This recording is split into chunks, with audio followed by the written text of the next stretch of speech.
everybody. Thanks, Cleveland. Oh, man. You guys are really reacting. Oh, thanks. Thanks for being here. Thanks for being in Cleveland. Thanks for living in Cleveland. Thanks for staying in Cleveland so I could come back and have a room full of people. This was a really huge help to me. It was a big 10-year plan, and we're pulling it off tonight, right now. Thank you. I left a while ago. Had to go move to New York. It's fine. It's New York. It's the greatest. It's an okay city. It's expensive, but at least it's crowded. That's what I always say. You know, is it noisy? Yeah, sure. But you know what? It's also unwelcoming. So, is it hectic? Go, go, go all the time? Yeah, you're always in a hurry. But you know what? You're also pretty fucking lonely too. So, there's a lot of downsides, but there's also a lot of downsides. And I feel like if you can make it there, then you probably have help from an outside source.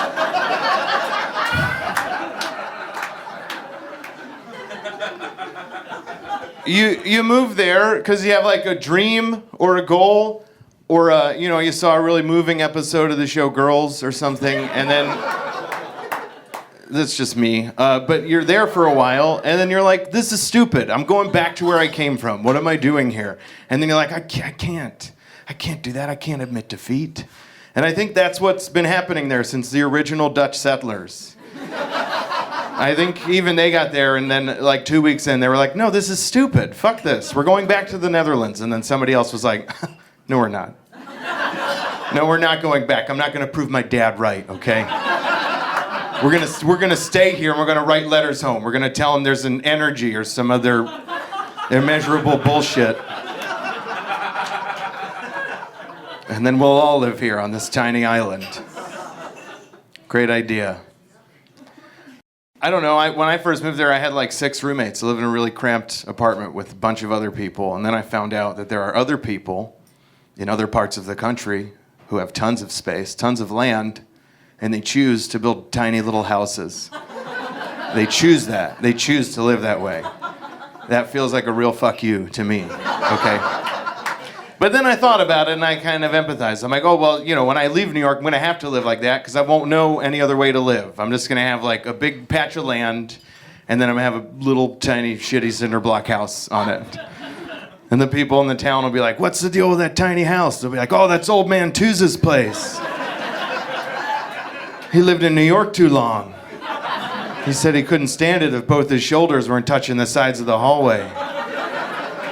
Crazy, right? Yeah. What's with the graffiti on the side of the building? I don't know. What's with the Puerto Rican couple fighting outside? He says he can't sleep unless he hears it. You got questions, you got to talk to him. I'll tell you right now, he's not real friendly. Spent too much time in the Big Apple. That's not true, I'm still friendly. Once in a while, I will be mean to a tourist, so I will tell a tourist to fuck off.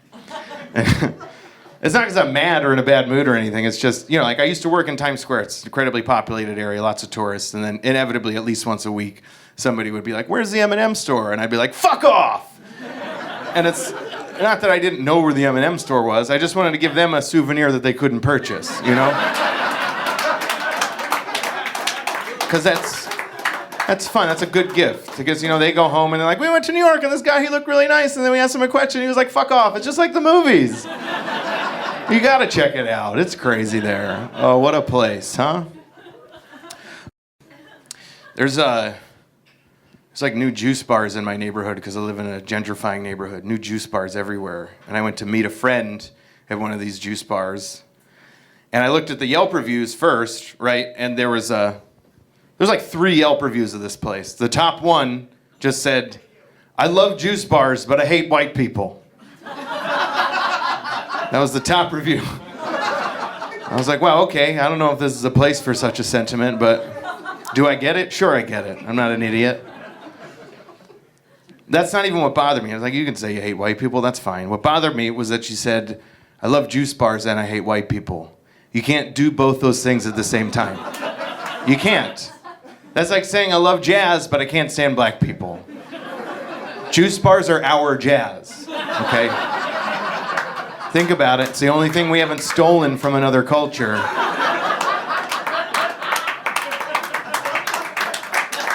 If you want wheatgrass shots, you gotta take the white people with them. I'm very sorry. That's just how it goes. I went into that place. In that woman's defense, I did not like the white people there. So, you know, there's different kinds. We really know that now.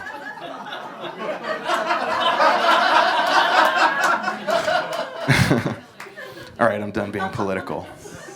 I have 2 cats. My girlfriend and I, we have 2 cats. They were an accident.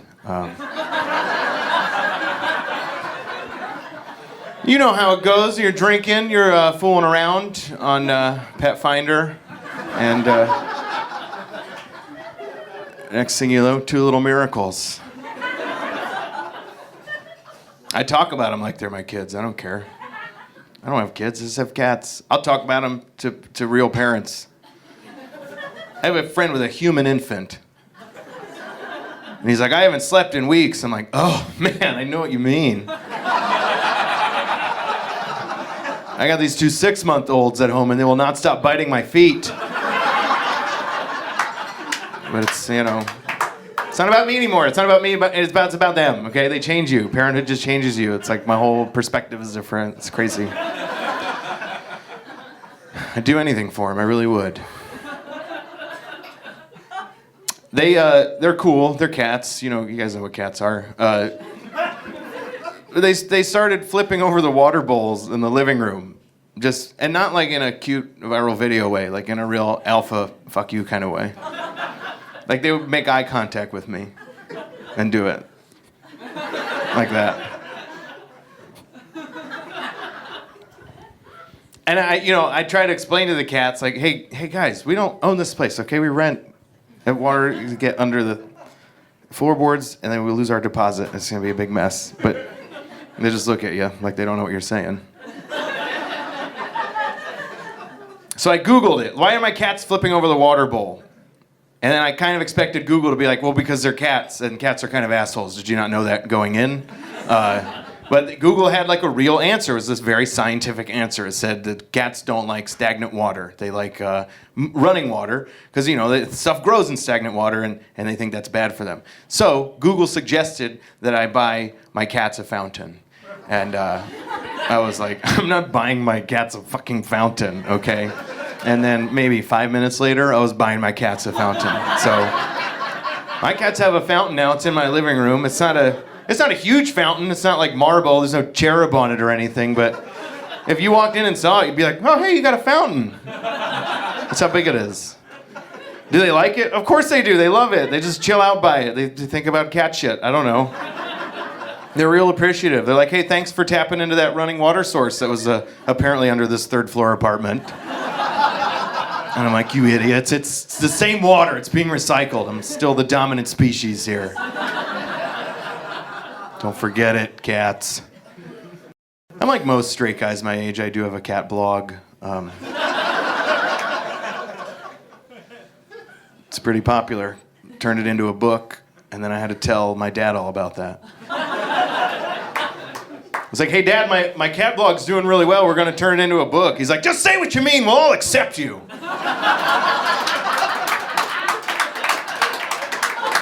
Because he's a dad. He's a dad. He doesn't get, like, I work from home. I have a cat blog. That's like getting paid to exhibit all the symptoms of clinical depression, okay? He doesn't understand. He's only ever had dad jobs his whole life. He was a steel worker. Anybody else here a steel worker? I mean, those are all dad jobs. They're gone. You know, what are you going to do? He can point to stuff in my hometown that's still standing that he helped build, and I never know how to react to it. Like, he'll be like, check that bridge out over there. I helped build that. And I'm like, cool bridge, Dad. Have you seen my cat blog lately? Feel how soft my hands are. Then we cry for America. We don't cry. I cry. He doesn't cry. He's an old steel. He just bangs 2 pieces of wrought iron together and he screams. That's how steelworkers cry. It's hard for me to not compare myself to the other men in my family, okay? Because first of all, they have the same name. I'm the 3rd Jim Tews, right? So I'm constantly going like, Am I the best new model? Or are we a really shitty franchise?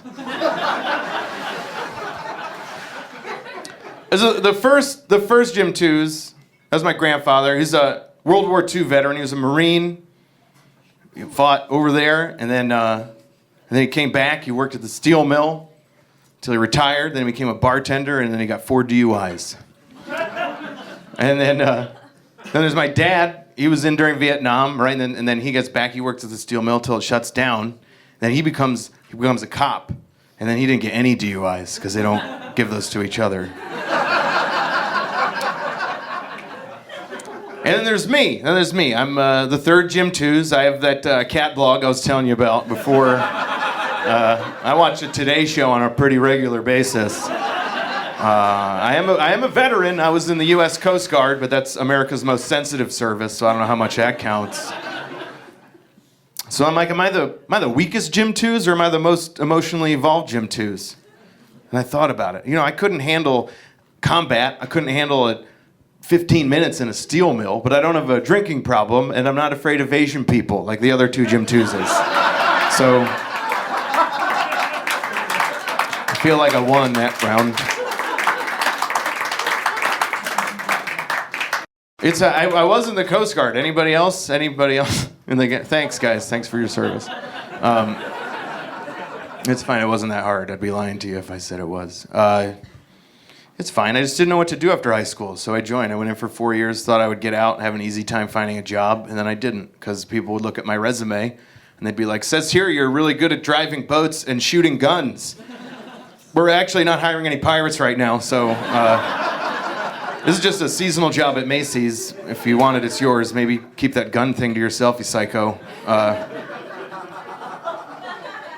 It is weird. I was really good with a gun in the Coast Guard. I had like a marksmanship medal, and I don't talk about that because you sound like a psychopath. If you're like, hey, my name's Jim, I have really good aim. It's not dinner conversation, But I don't like guns. I don't like them. I'm not crazy about them, but I have mixed feelings about them. I was raised around guns. I was raised by my parents were guns. So it's tough. It's real tough. I think you should be allowed to conceal carry, but I think if you want to do that, you should also have to exclusively ride a horse. It's just a nice compromise, Do you want to hide the gun? Go ahead. Good luck hiding the horse.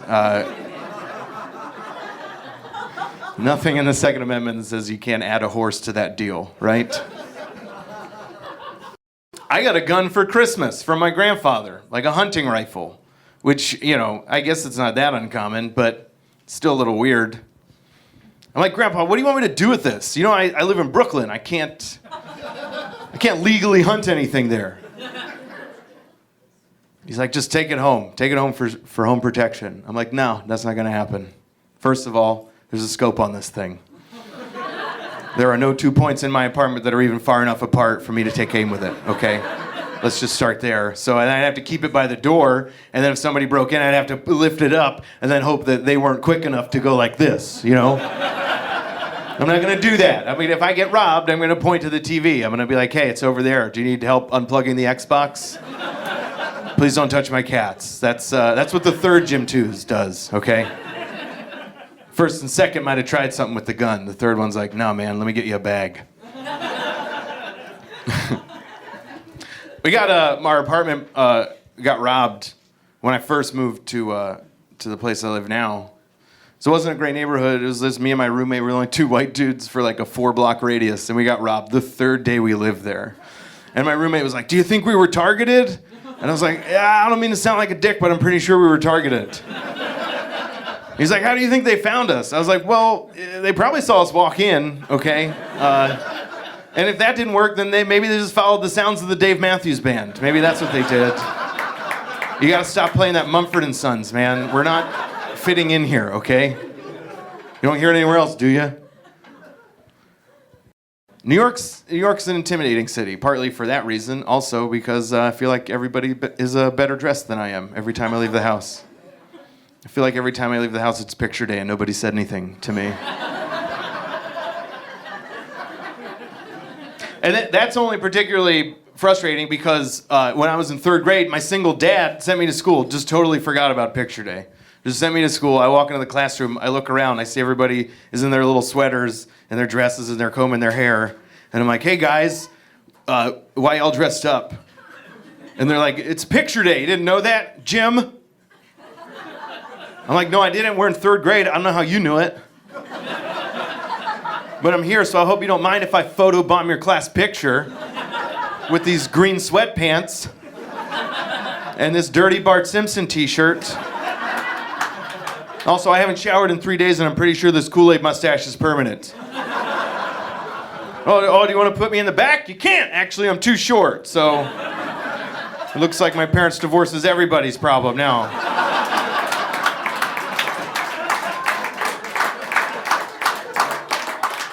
The year before that was my mom's week. That was my mom's week. Second grade, you'd think it'd be better. It was in intent, but not in execution. She put me in a tuxedo. When you look at that picture, it's like a healthy group of second graders and one ventriloquist dummy. Oh, Jim, is this your second grade class? Who's the tiny magician? It's me, I'm the tiny magician. For my next trick, I will attempt to put my parents back together. Come on. Are you kidding me right now? Are you really having this hard of a time with my parents' divorce right now? It was over 30 years ago. You all need to get over it.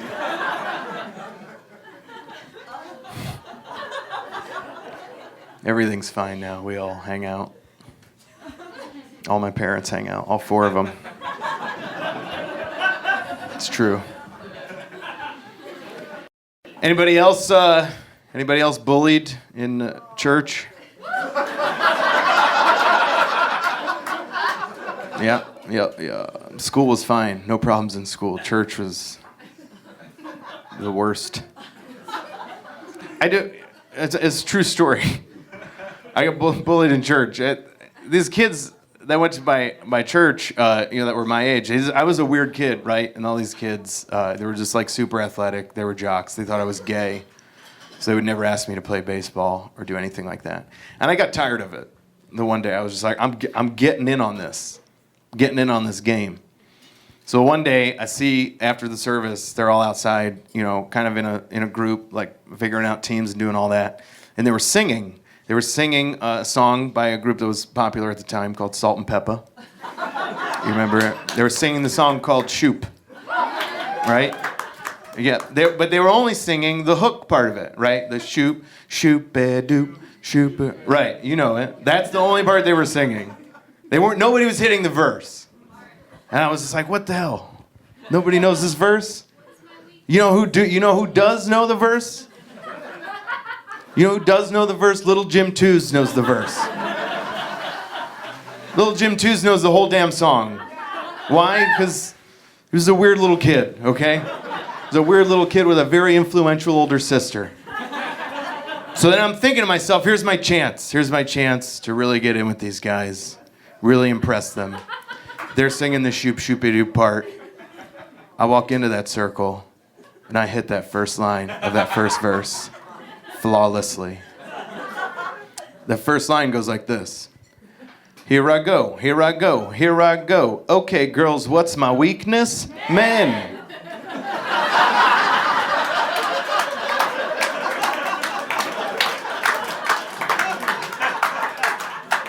As I was singing it, looking at them, watching me sing it, I was like, oh man. This song is about how much these three women love dick. And I was like, I see your point, fellas. Enjoy the baseball game.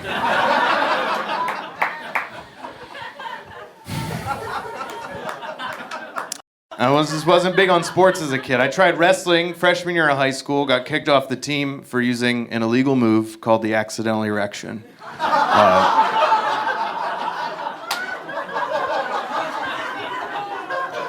So I bailed. I bailed on sports. It just wasn't my thing, I joined band. I was in band. In band, not in a band. Those are two very different sentences.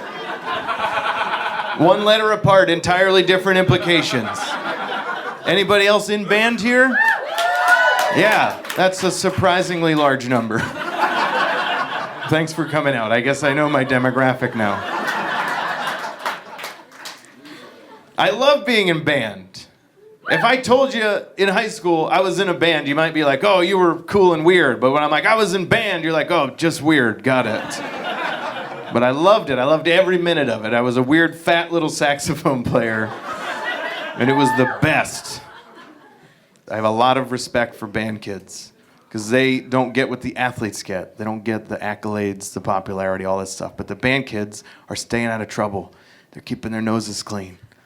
You never hear of a sexual assault scandal ruining the reputation of a small town's beloved high school marching band. But it happens twice a season in football. And those band kids are having sex. Well, they're getting pretty close, I bet. We had co-ed bus trips when I was in band. That's how little the school board thought of our sexuality. They were like, yeah, sure, throw them together. Those nerds will never figure it out. We were figuring everything out. They were so wrong. We figured it all out. I touched my first boob on a band bus trip. Thank you. I touched that boob and I was like, yes, now I'm in the music business. Sex, drugs, John Philip Sousa. This is the life. I should probably write a memoir. I'm fine as an adult now. I'm okay. I'm doing all right. I do not feel like an adult when I spill things. It's my only major issue. Any other spillers in the crowd? Yeah, don't be ashamed. Every time I spill something, like before the liquid even hits the ground, I just have reflected on every poor decision I've made in my whole life. Just every regret cycles through my brain. I spilled a cup of coffee the other morning. I was reaching for it, and I knew I was going to spill it. I knew it was coming. I was like, oh, coming in a little hot. And my hand hit it. I had lost communication entirely with my arm. The cup tips over. It all goes into slow motion. That liquid's coming out. And I'm just like, ah! Why'd I get engaged at one time? I shouldn't have waited so long to go to college.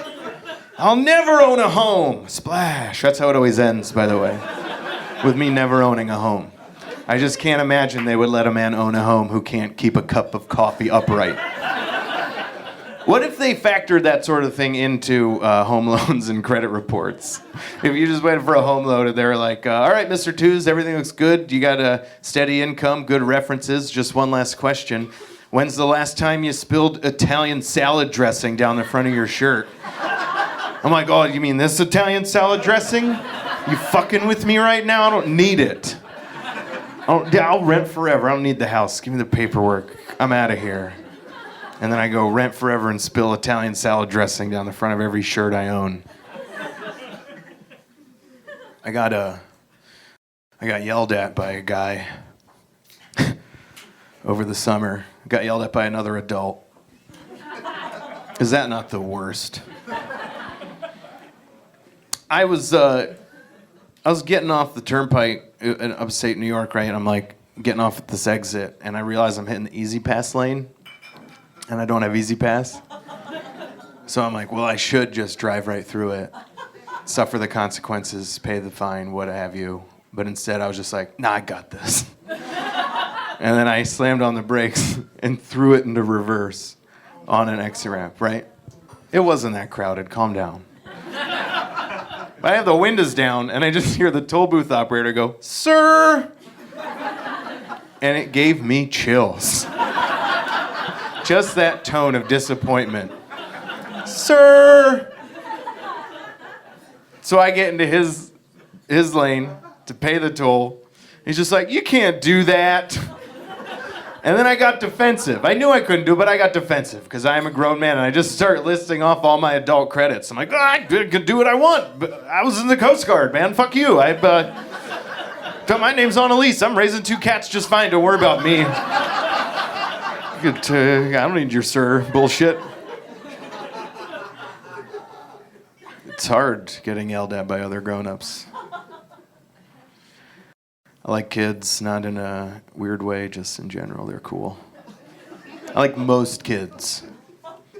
I met one kid that I did not like immediately on an airplane. Flying from LA to San Francisco, right?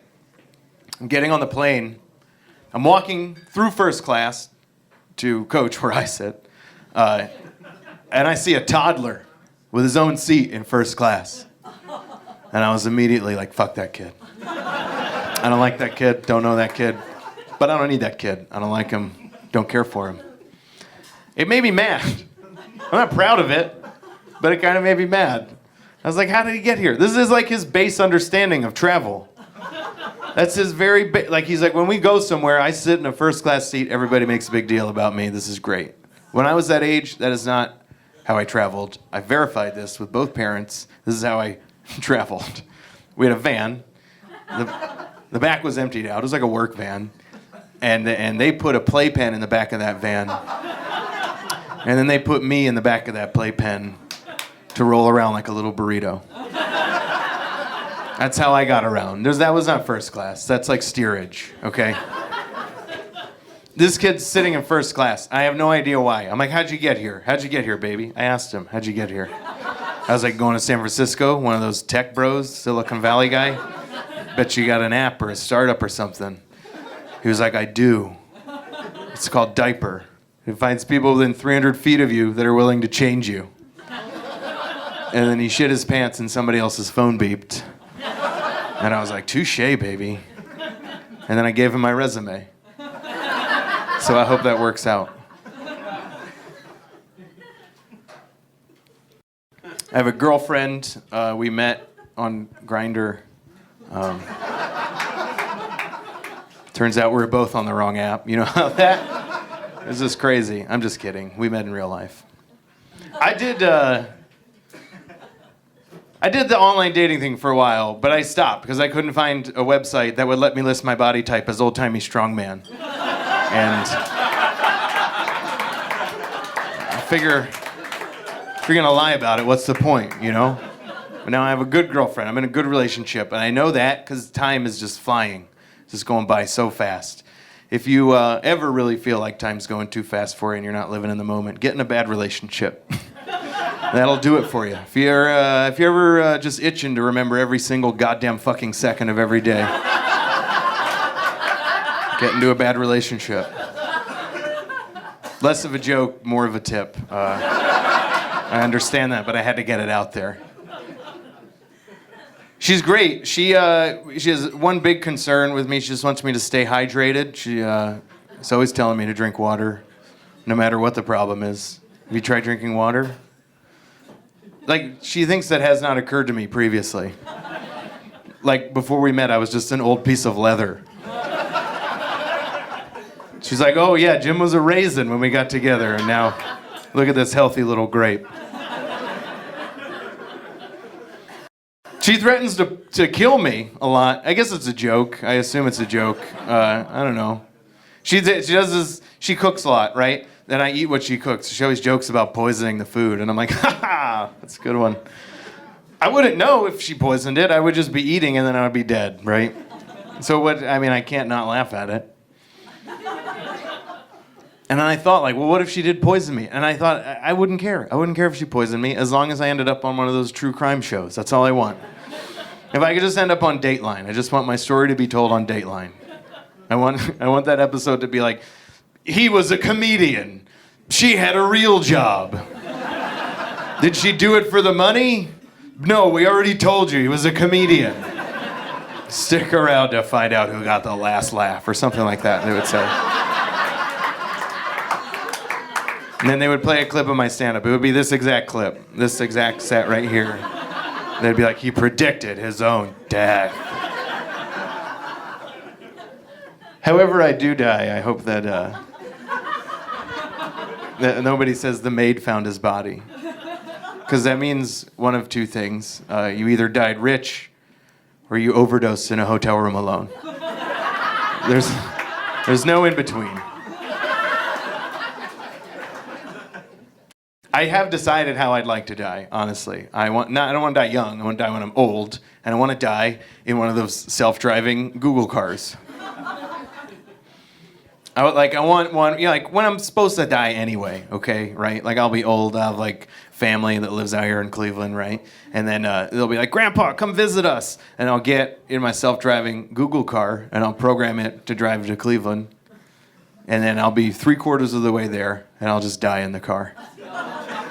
I'll just die in the car. I don't know if anybody at Google has brought that up. I don't know if they've ever thought about that. Like, has anyone talked? How would the car know that it's transporting a dead body? It wouldn't know. The car would have no idea that it's transporting a corpse. It would just be like, must get to Cleveland. And then my family wouldn't know either. They would have no idea. They would just be like tracking me on the GPS. They'd be like, oh, go, Grandpa should be here any minute. And then my car would pull up in the driveway and they would run out and open the door and my dead body would just fall out. Then I have a note taped to my back that says, technology cannot save us all. And they'd be like, oh, Grandpa, that was a fucked up joke. That was a terrible, you're so dark, we never liked you. Then they'd put me back in the car and they'd program it to drive back to New York. They'd be like, yeah, fuck that guy. He's New York's problem. See if you can get it to go into the Atlantic Ocean. Anyway.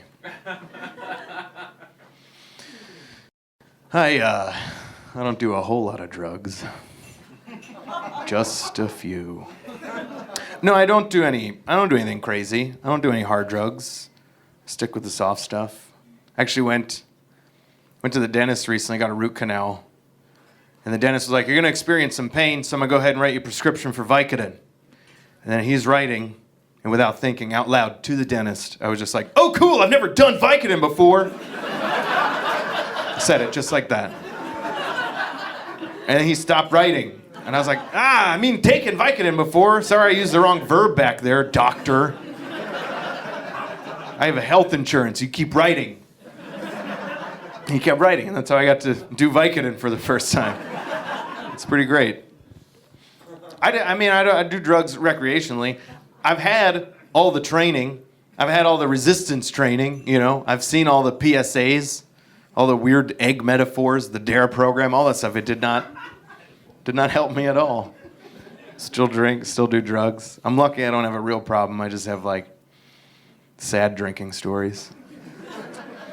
I've only blacked out twice in my life. The second time I did it was not too long ago. Got real drunk during the day and then just kept going. And I woke up the next morning and just felt like complete shit. And I open up my laptop and I see that I have created a Sheryl Crow playlist. Yeah, and this was not on Spotify. This is pre-Spotify. I went online and legally purchased and downloaded Sheryl Crow's entire catalog and then selected what was apparently my 10 favorite Sheryl Crow songs. And then I put them into some sort of desirable order. And when I opened up my laptop, that's what was going. Like a little note from my drunk self to say, hey, Jim, this is who we are when we drink, just so you know. And that's not it. They don't throw interventions for stuff like that, That's not intervention word. That's not even a rock bottom. That's like a contemporary rock bottom. That's like it's a real soft rock, mom rock bottom. What did they throw in?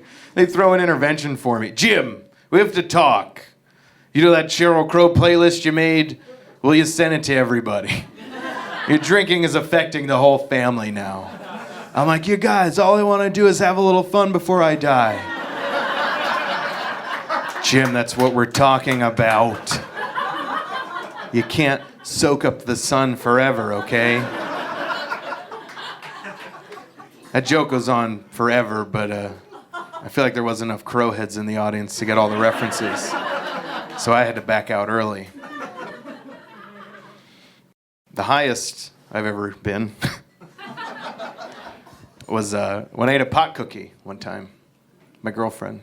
We do it from time to time. We plan it out, though. I know it's a very nerdy way to do drugs, but we're trying to be adults about it. You know what I'm saying?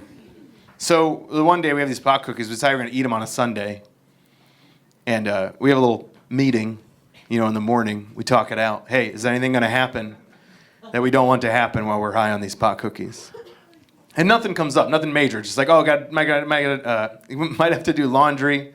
Might get a phone call from somebody. No big deal. We're fine. We eat the cookies. We get real high, feeling so good. Then we go for a walk, a real long walk, or a 10-minute walk. I'm not even sure. It's a beautiful day out. We go far. We get on the train, and then we decide to come back home on the train, and we are feeling amazing. Okay, just holding hands, enjoying the day, real stoned. And then 3 stops into the train ride, a clown gets on the train. Yeah, like I saw him on the platform when we were pulling up. I saw him on the platform, and I was like, nah, he ain't gonna get on, no way. Then the door opened and I saw that red shoe cross the threshold, and I was like, oh, fuck. And he got on the train and he performed, and he performed right in front of us. And I was terrified, okay? And then, that never came up in the meeting either, by the way, right? Nobody thought of this. Nobody was like, well, hey, we should get high, but what if we see a clown, That never came up, because the other person would have been like, we're not going to see a clown, just eat the cookie. But here we are, face to face with a street performing clown. And he does his thing, everybody's into it. Oh, everybody loves it. Except for my girlfriend and I, who are just white knuckling through this whole experience. And then he comes around a tip, okay? He comes around a tip, he's got a little bucket, and he gets right in front of me, and I have $5 out. So I'm like, we better tip him so he doesn't know. It made sense at the time. And I'm just kind of waving it at him to get him to take it and then leave us alone. And he stops in front of me and bends down and looks me in the eye. And he says, are you Jim Tews?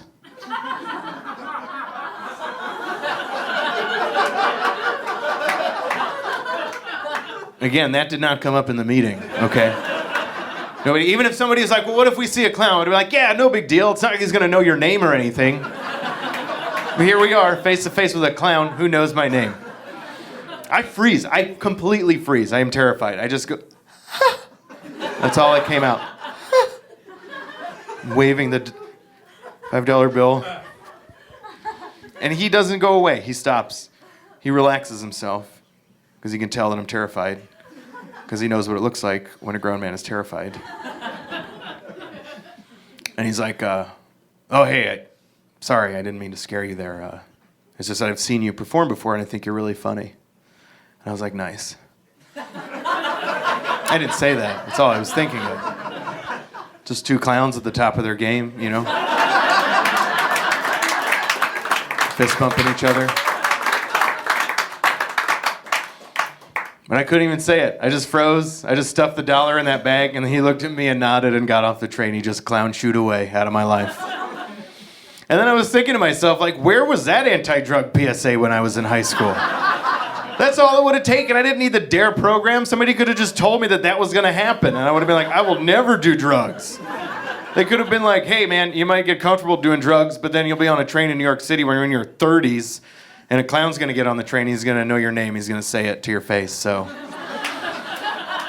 Oh, no, you don't know the clown. You didn't hire him either. He just knows, so, Hey, do drugs if you want to, but that's what's going to happen.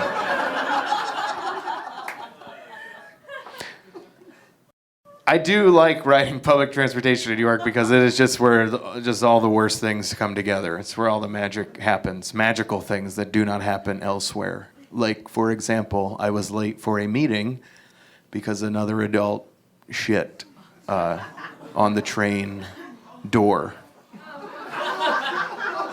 On the door. That's a vertical surface, everybody. Don't let that detail slip past you. If I told you I shit on something, you wouldn't be like, what wall was it, Jim? This guy did it on a door that opens and closes. I didn't see it happen. I didn't see who did it. I just know it happened because the train stopped. It was stopped for too long. Then everybody from the car in front of us came back into our car, and I could see the looks on their faces like they had just witnessed a miracle. And I asked this guy, I was like, what happened over there? And he was just like, oh, somebody shit on the train door. And he kept walking like that. Like he was telling me what day of the week it was. Oh, somebody shit on the train door. You know how it's Tuesday and that happens, so. I believed him. I'm like, he wasn't going to make it up. I could tell that something terrible had happened over there. And then, we're stopped for a while and the conductor comes on, but he doesn't come on the PA system. He comes on the train. He steps into our train car and he's just like, ladies and gentlemen, we're being held at the station momentarily because, that was it. He didn't say it. He just went, And then another passenger was like, because somebody shit on the train door. And he was like, yes, we'll get moving again as soon as possible.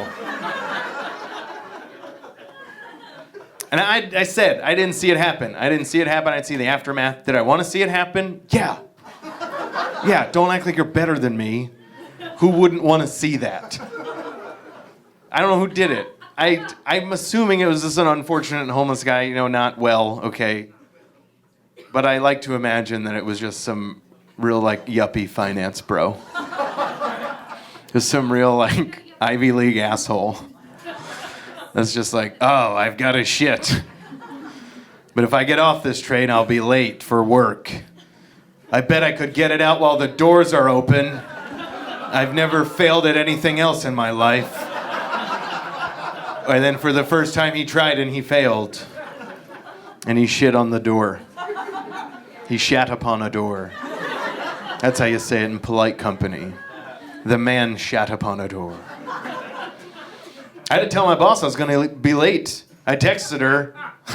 I was just like, hey, I'm running a little bit behind. Somebody took a shit on the train door. And then she wrote back, all right, I'll see you in a few minutes. And that was it. Thank you, everybody, so much for coming out tonight. Round of applause for everybody you see. My name's Jim Tews. Good night.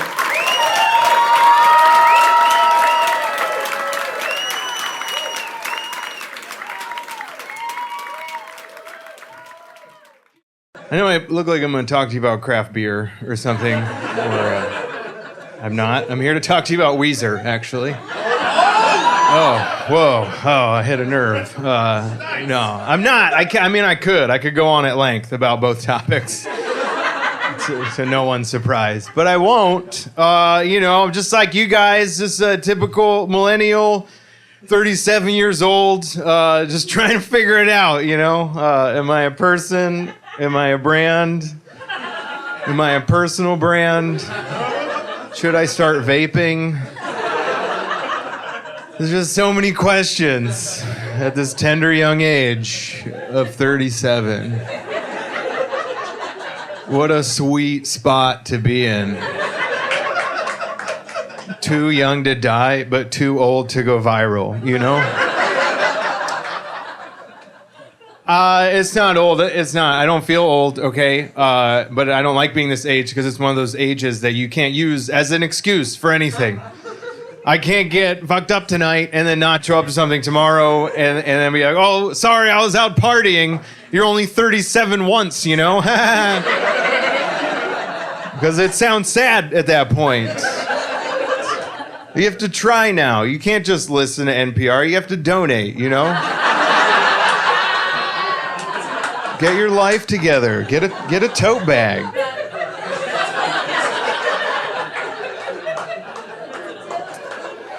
Am I where I thought I'd be at 37? No, I'm not. Because I thought that I would own a table saw by now, and I don't. And it bothers me, and I don't even know why. Does anybody here own a table saw? Yeah, you see that? Do you see how fast his hand shot up? That's. Oh my. Okay, rub it in, Jesus. That's what I want. You don't give a shit what happens tonight. You have a table saw to go home to. You probably got a router too. God damn it. Some guys have all the luck. I don't even do woodwork. Like, this is my job. I don't even do it as a hobby, I live in an apartment in Queens. There's no room for more than one table. Like, if I had a table saw, that'd be my primary table. I'd have to eat all my meals at my table saw. I have tools. I feel good about that. I have a toolbox. I can fix things, theoretically. I can't legally because I rent, so I have to call the super, and I hate that feeling because then that guy comes over during the day when I'm at home, and then it's just two dudes hanging out in my apartment, and only one of them's got something to do. The other one's me, and I just hang out. Like, what am I supposed to encourage him? Should we assume some sort of traditional domestic roles that I make him lunch or something like that? I just follow him around like he's my stepdad. That's what I do. I ask him questions. What's it like to cut wood with a table saw? I'm doing fine, though. I'm fine. I have a cat. He's pretty great. Sometimes when he walks across the living room, I like to pretend that he's a waiter and I can't get his attention.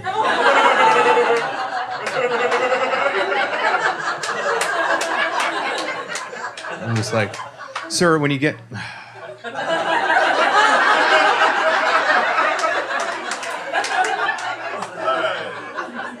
Can you get a second? I just want some goddamn ketchup.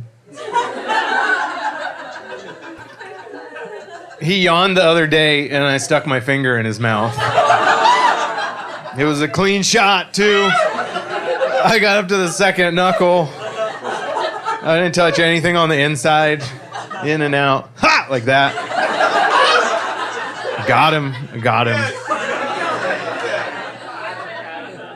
I've been trying to do that for 9 years. That was a big day. Big day in my house. I'll never forget it. He'll never forget it. He just looked at me like, what's your deal, man? You're almost 40. Get a table saw. Stop trying to stick your fingers in my mouth.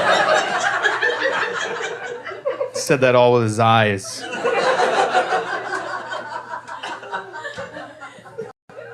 I try. I put an effort in as a person, for my health, especially. I run now. Does anybody else do that? Stupid, dumb, foolish activity. I hate it. I feel like I have the flu after every time I run. Is that the runner's high? Is it just heroin withdrawal? I'm pretty good at running. I feel terrible afterwards. I don't even run that far. I don't know why I do it. It doesn't fix anything. I hit my personal best distance the other day. I ran 5.5 miles, and it fixed nothing. Nothing. My nipples hurt. I was just super hungry. All my enemies are still alive. What was the point? On an average week, I don't even run that far, but every time I run, it feels like a marathon. And I'll treat it like a marathon, too, Like, I'll have friends hand me cups of water as I run by. And at the end, I'll wrap myself in a foil blanket. I'll crap my pants in the middle of the whole thing, too. Because I'm training, training for the real deal. I want to run a marathon. That's my fantasy. I want to be like an athlete, like a sponsored athlete, But I'm not like a Nike or Adidas level athlete. I'm like an Old Navy level athlete, probably. That's where I buy all my workout clothes. They have a whole department there. If you don't know this, they're like, hey, do you sort of try twice a week? Then our gym shorts are for you, buddy. I would run for Team Old Navy. I'd run a marathon. I'd wear my Old Navy gear. All the Old Navy bigwigs would be watching me. They'd be like, there he goes. There's our guy. Why does he keep stopping to eat like that? Because I'm hungry, okay? She works for Old Navy. All right. That's great. Do you want to talk sponsorships later?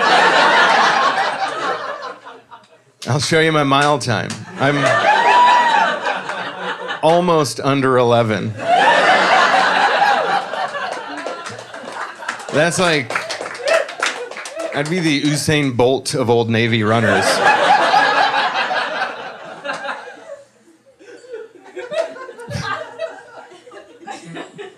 I want to run a marathon so I can eat whatever I want afterwards and nobody can say anything to me about it, Like, we'll be out And they'll be like, really, Jim? A second pizza? And then I'll be like, excuse me? Did you just run a marathon? They'll be like, Jim, that was 3 years ago.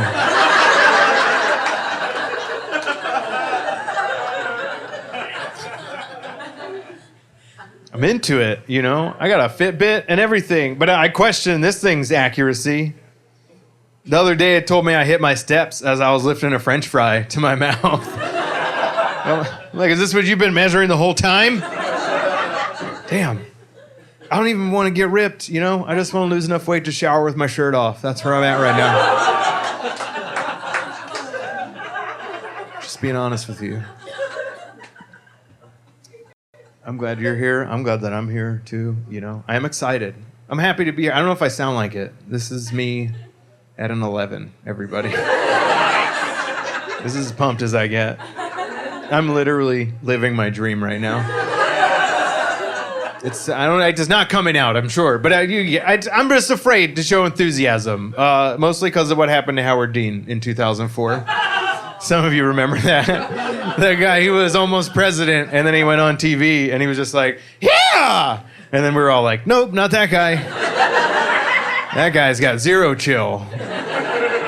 Can't have a man like that in the White House, can we? Oh, seems quaint now. What I wouldn't give for a little awkward Howard Dean enthusiasm. But whatever.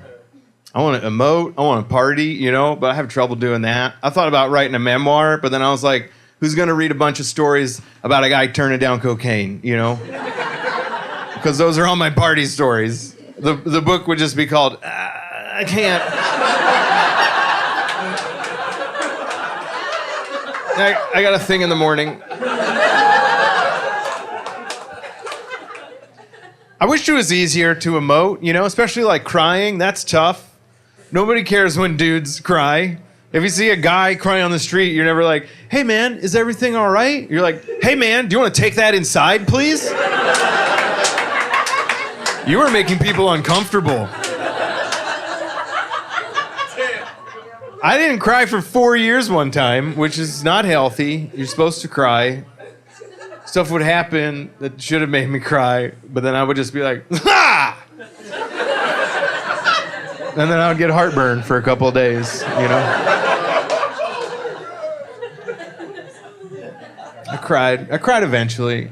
It was totally unrelated. My girlfriend was like, she was like, let's take a trip upstate. She's like, it'll be great. I'm gonna get an Airbnb.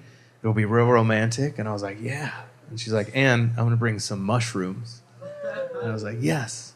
And then we get up to this place, and it's like a Friday afternoon. And she's like, do you want to have sex? And I was like, actually, I kind of want to do the mushrooms first. I had never done mushrooms to that point, okay? I had had sex before, but I had never done mushrooms. So I was excited about the mushrooms. We did the mushrooms, all right? And she eats them, and she's done them before. She's fine. They kick in for her, no problem. Nothing's happening to me. I'm like an hour and a half into this now. Nothing's happening. And then out of nowhere, I just start crying. It was literally in an instant. I was just like, hey, I don't think these things are kicking in.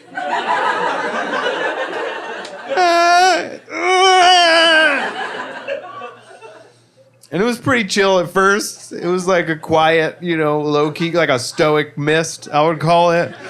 Like I cried like, you know, like a general in a war movie. Like they got Sanchez, you know? Like a military cry. Then I thought, oh, this will pass, and then I'll be laughing like they do in the movies. And that is not what happened. What happened is I continued to cry for 3 consecutive hours. And I did not stay at the stoic mist level. I ramped up to like a full grown man blubber. Just about nothing, too. I don't even know. I get along with my dad. There was nothing going on. I just had to come out, I guess.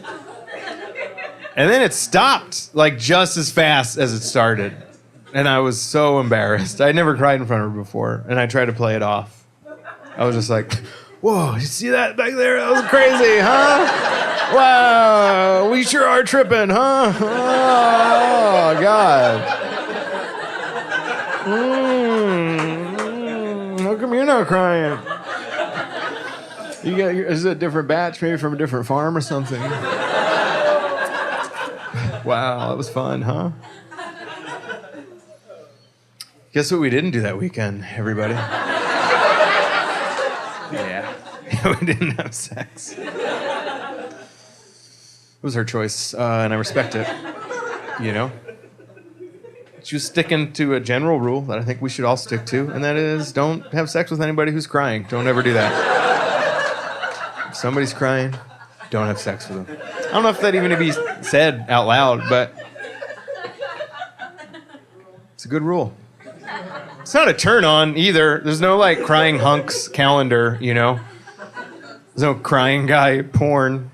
Well, yeah, there is, but like you've never found it on accident. You've had to look for it. It's that kind of porn. It's real niche stuff. I was like, we're never gonna have sex again. I'm gonna have to reclaim my masculinity somehow. I'm gonna have to go kill a deer with a pocket knife or something. I just yelled out, I'm gonna go start a fire. And she was like, okay, try not to cry it out. So, yeah. I mean, what was she supposed to say? We recovered. It's fine. It's just hard. I don't know. None of the guys in my family could show their feelings either. My dad wasn't great at it. My grandfather was terrible. He didn't tell me he loved me until about 6 months before he passed, and then he left it on a voicemail for me. He just called me, and he was like, hey, Jimmy, it's your grandpa. I love you, but not in a gay way. And then he hung up the phone. Like he had to add that qualifier, like I was going to misinterpret his message. Like I'm going to call my dad, hey, Dad, you might want to talk to Grandpa. I think he's falling for me. He told me he loved me. Why would a man say that to another man? Just say it, you know, who cares? Cry if you have to. Let it out. I live in New York. Ever heard of it? It's pretty cool. They have pizza there. I got hit by a car there about a year ago. That was pretty sweet big city moment, you know. I was like, city of dreams. It's an overwhelming place. It really is. There's a lot of people, you know, you feel invisible sometimes. You really do. And I was having one of those days where I felt invisible, and then I was in the middle of a crosswalk and a car hit me.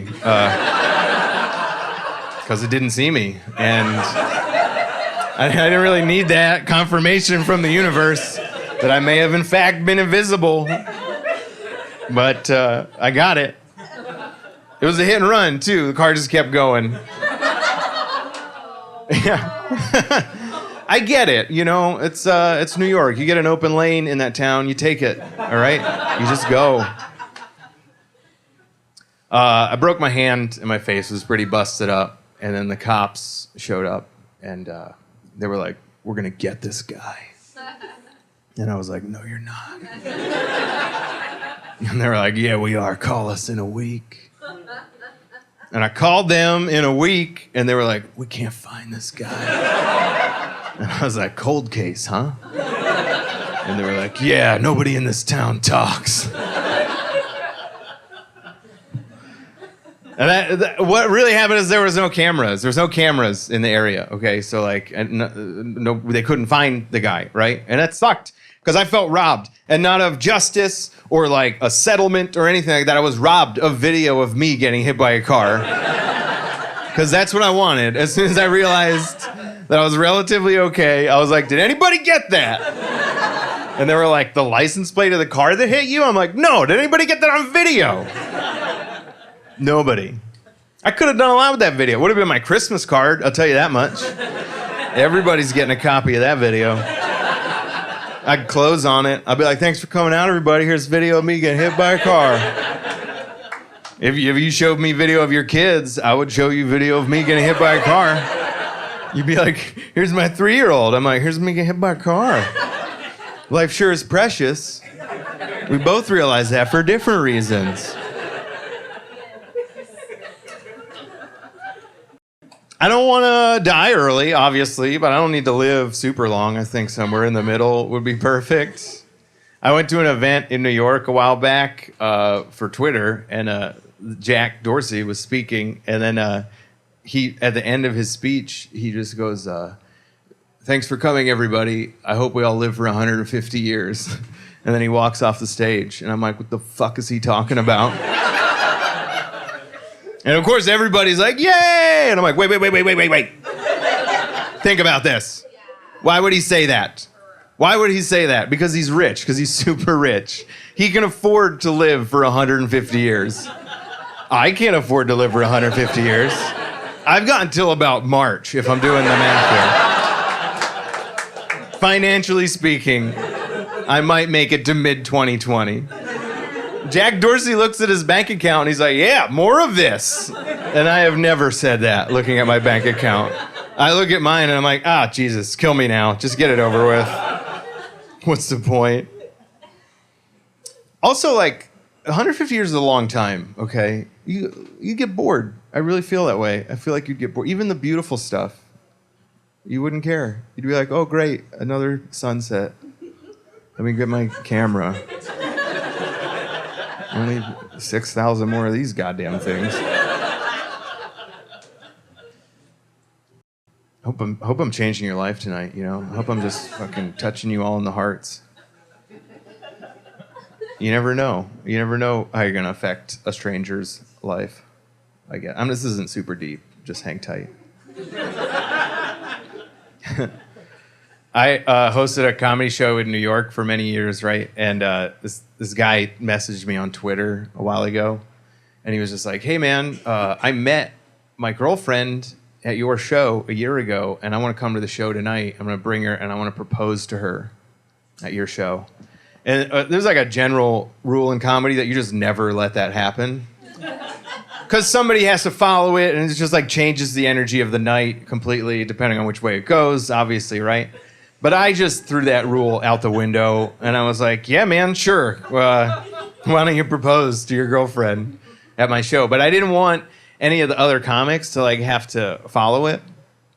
So I said, listen, what we'll do is you just hang tight and, you know, watch the show or whatever, and then at the end of the show, I'll say, thanks for coming out, everybody. We got a special guest.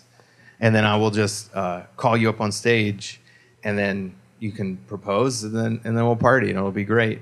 And if it goes poorly, we can all just get the fuck out of there. We can all be like, whoa, and then leave, you know? Good luck, buddy. So then, you know, the show comes that night, okay? And I give this guy my phone number, and we have it all arranged. And then we go through the whole show, we get to the end of the show, and I'm just kind of in work mode. It's, you know, kind of all force of habit at that point. And I come up after the last comic, and I say, thanks for coming out, everybody. Have a great night. And I just walk off the stage, and the house lights go up. Yeah.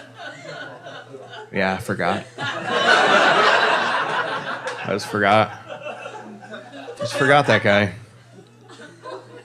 As soon as I step off the stage, I feel my phone vibrate, and then I look, and it's a text message from him, and it just says, "What the fuck?" And I'm like, fair question. Fair question. So I text him back, and I'm like, meet me at the bar. I want to apologize to you in person. I am so sorry. I want to give you the opportunity to hit me. If you'd like, you can punch me in the face. He didn't. We get to the bar, you know, and he walks in, his lady's outside, and he walks up to me, and he just looks at me, and he goes, "What the fuck?" And I was like, dude, I am so sorry. I just got into my, you know, my routine, my pattern, and I forgot to bring you up. But I said, listen, next week, you want to do this again, I promise, I will tell the producer of the show, I will tell the whole house staff what's happening, so nobody will forget. I will get streamers. I will get balloons. We will make a big deal out of this, all right? And if you want to do that next week. And then he was like, all right, cool. And I said, just let me know. And then I never heard from him again, ever. And now I'm like, well, I don't know what I did, you know? Like, did I ruin that guy's life? Or did I give him an extra week to think about it?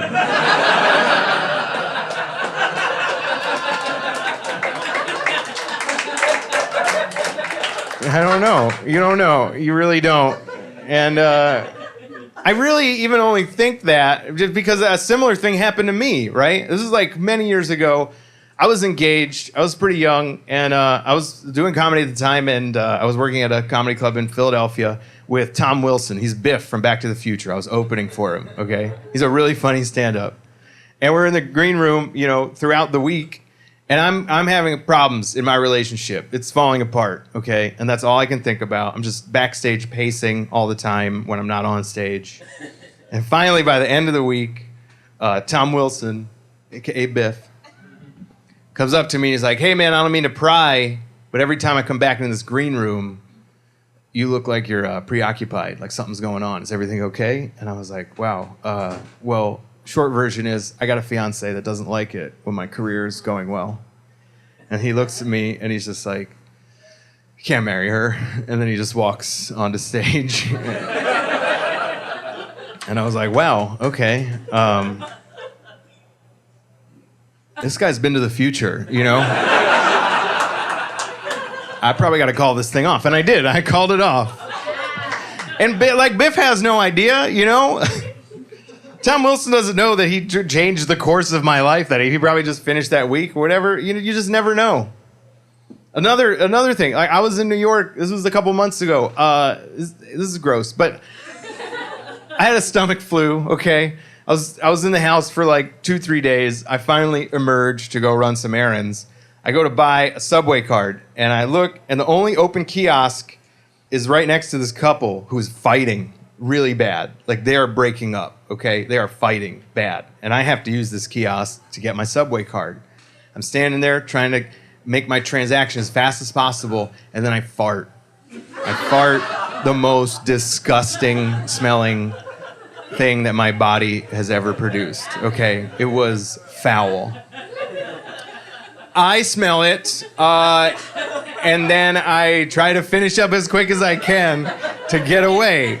And I smell it, and then I turn, and I take like 2 steps, and then they stop fighting.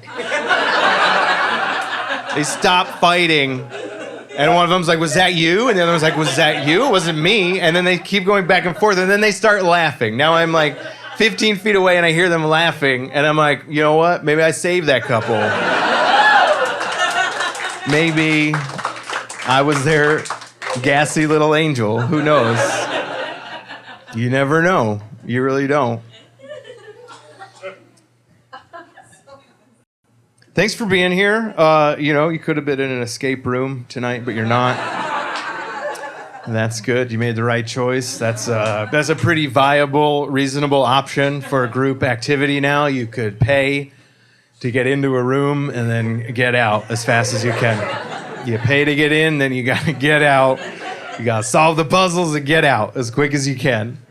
You don't get any money back if you get out sooner. You don't go to a better room or anything. You just leave. You just have to get out. They're fun. I get it. They're taking up a lot of real estate, though. Everywhere I go, everywhere I travel to, they are all over the place. And I feel like, could we do something better with those spaces? Like, imagine trying to explain the concept of an escape room to a homeless person. You'd be like, you pay to get in, but you better get out. He'd be like, why? Why? You paid to get in. You'd be like, you gotta solve the puzzles and get out. That's just the thing. He's like, is it cold in there? And you're like, nope, it's climate controlled. But you gotta get out. He's like, is there a big scary dog in there? And you're like, nope, it's furnished. It's very nice, but you pay to get in and you gotta get out. You gotta solve the puzzles and get out. And then he's like, what if I just don't solve the puzzles? And then you're like, you're being ridiculous. And he's like, I think you're being ridiculous. And he's right. He's the right one in that scenario. I've done an escape room. I did one with my girlfriend recently, and I highly recommend doing them with a significant other. It's a nice test, nice teamwork test. You never know when the two of you are going to have to, get out of a room together, I guess. I was worried that we'd be in the escape room and then we'd get into an argument and then I would have 2 things that I was trying to figure my way out of, But that was not the case. We were good. I think about escaping quite a bit, in the general sense. Maybe living in a van, a furnished van. That seems pretty fun. A lot of young people are doing that nowadays. I went down an internet wormhole, There's these videos on YouTube of people living in vans, young people living in vans. They were stoked on it, too. Nobody was upset about it. I was always taught, don't live in your vehicle. Don't ever do that. Literally do everything you can to never live in your vehicle. Fight it as hard as you can. And that's what I've done so far, I've done a few stints in my vehicle, but never too long, But these people were into it. They were into it. They were like, it's not living in a van, it's van life. They had a name for it. It's van life. And I was like, man, this generation is really good at rebranding failure, We're like, it's not living in a van, it's van life. We're not unemployed, we freelance. We're not drowning in student debt, we're swimming in it. We're staying afloat by living in vans. It's perfect. It works. I got a VR headset recently, which was pretty cool. Made it 36 hours before I looked at porn on it. I tried. Yeah, that was a long time. Thank you. He's like, wow, I am impressed. I tried so hard not to. I was like, Jim, this is a really cool piece of technology. Don't you dare. Don't you dare use it for that filthy, filthy activity. But then what happens, I'm sure a lot of you know, you've used VR before, right? You put it on your head, and then, the menu comes up, and it's offers you a list of experiences you can have in virtual reality. And it's like, hey, would you like to ride a roller coaster? And then you're like, I could do that in real life. And then it's like, all right, would you like to snowboard down a mountain? And then you're like, I've already done that. And then it's like, okay, why don't you come over here? This thing's got a private browser. If you want to be a foot taller and have sex with attractive strangers? And then you're like, yeah, I would, actually. I cannot experience that in real life. I think VR might be required for this. That's how you end up looking at porn in VR, okay? You just get lured into it.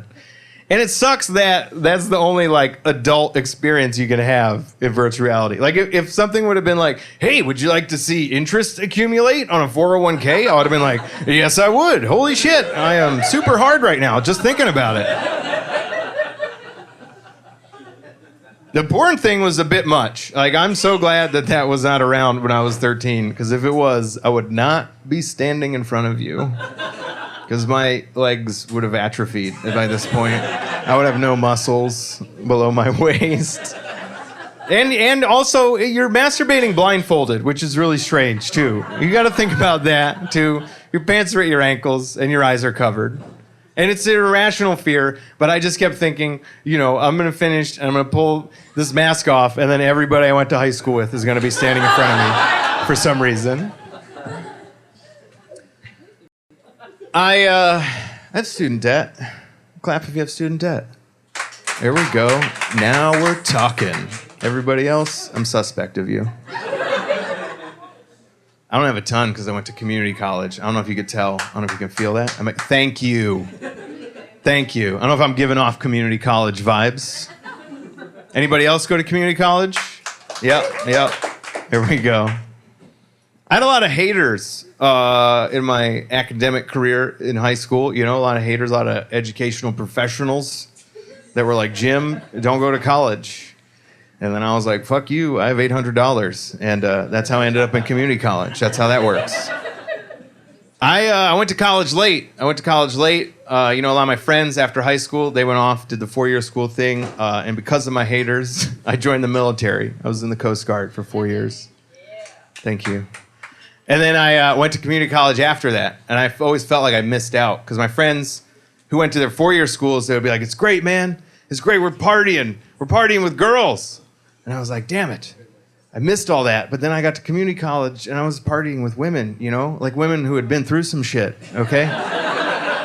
Way different party vibe in community college.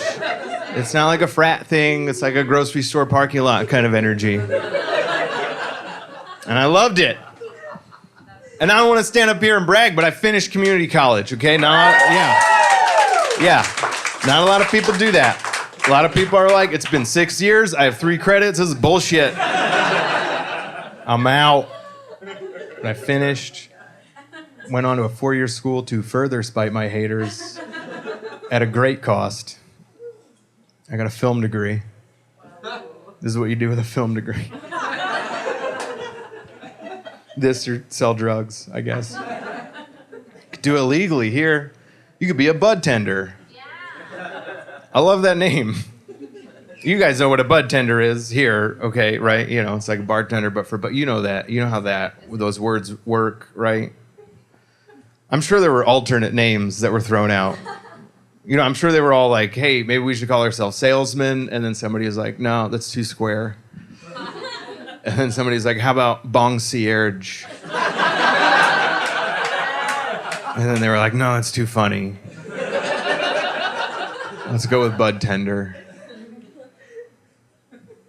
And then, you know, the budtender, you walk into the shop, and then you tell the budtender what you want the weed to do for you, and then they tell you what kind of weed to get, right? And when I was in Denver last time, I tried it, right? I walk into the weed shop, I talk to the budtender. He's like, what are you looking for? And I was like, I want like a nice head high, okay, and I want to be like relaxed. And maybe if you have something that will have made me have not gone to film school, do you have anything back there that could do that? And he's like, we don't. We get that question a lot, actually. And I said, okay, cool. Do you have anything back there that'll make me think about my parents dying for 3 hours? And he was like, yeah, all of it, actually. All of it will do that. I support recreationally legal weed, totally, okay? But I don't like the idea of everybody being high all the time because we still have stuff to do. Like, you have to know your limits, really. I was in Denver a while ago. I went to a coffee shop during the day because, I'll go write and then do my shows at night or whatever. And I got a little high before I went into the coffee shop. And I thought I was going to maintain just fine. But then when I got into the coffee shop, I realized I was just high enough to not be able to decide what I really wanted to drink. I wanted an Earl Grey tea, and I also wanted a latte. And both those things were just, winning. And I'm standing in line, and I get closer and closer to the barista, and I cannot decide still. Nothing's moving to the front. And I get up to the register. The guy's like, what can I get you? And I just yell out, oh, latte! Because I don't want to hold up the line, And he makes me my latte, and I sit down, and I start writing up on my laptop, Take a couple sips, and then I'm like, God damn it. I wanted the Earl Grey tea. But now I'm too embarrassed. I don't want to go tell this man that I made the wrong choice. But then I think to myself, Jim, you only get one life. Don't spend an extra second of it consuming a caffeinated beverage that you do not truly desire. Go up to that man and tell him what you want. And I did that. I walked up to the barista and I looked at him and I said, sir, what I really wanted was an Earl Grey tea, and I'm sorry. And he looked at me for too long. And he just went, I get it, man. And then he made me the tea. And I was like, this is perfect. Why can't we all be this high all the time? He didn't even charge me for it. I was like, this is utopia. And then I sit back down. Now I got my Earl Grey tea. I'm happy. I'm just hanging out. I'm doing a little people watching. And then I see that barista go on his lunch break, okay? And I see him go leave the establishment that he works at. And he gets to the door. And he pulls on the push door. And then he looks at it like it really got one over on him. He kind of trips himself up. And he's just like, ha-ha! And then I was like, you know what? Maybe we can't do this. Maybe we can't be this high, I don't mean to sound like Jeff Sessions up here, but he came back, too. I watched him come back and walk up to the door and do the exact same thing. And he looked at that door like, you got me again, door! Oh, yes. I have a girlfriend. She's pretty great. She cares about me. She wants me to stay hydrated. Huge concern of hers. I'm gonna say it's her primary concern, probably. She's always like, did you drink enough water? Do you have enough water today? You ever tried water? You ever seen water? I'm like, yeah, I know how water works. I get it. I've made it this far. She thinks that before we met, I was just like wandering the earth. Like, if there were only a simple remedy. And then she just jumps out from behind a bush. She's like, have you tried drinking water? And I'm like, oh, you angel.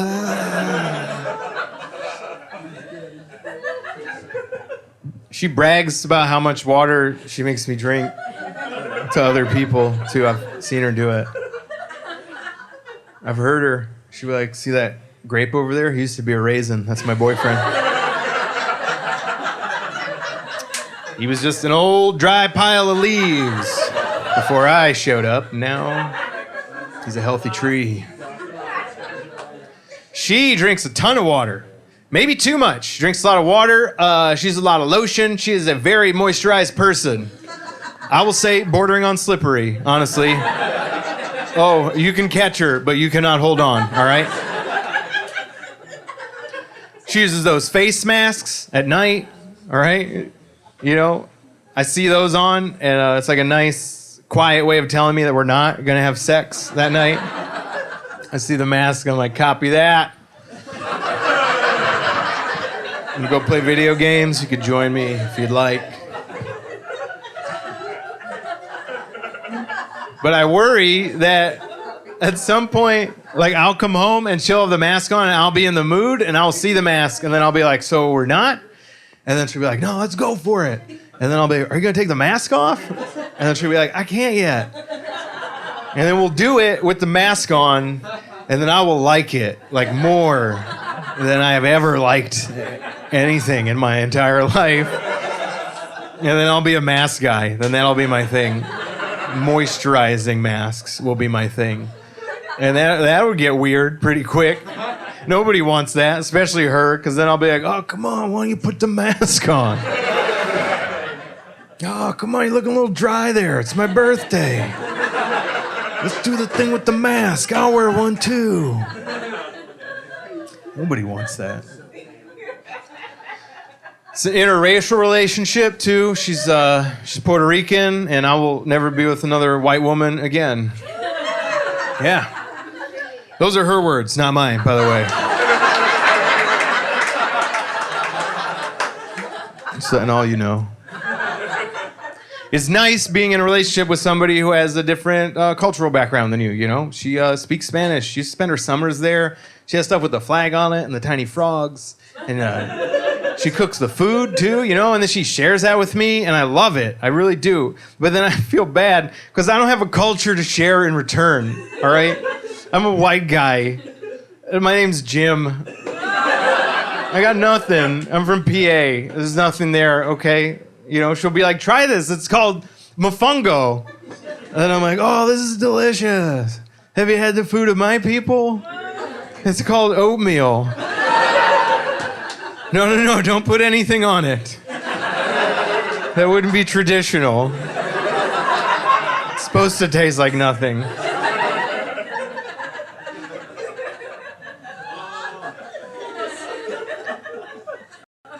We get along really well.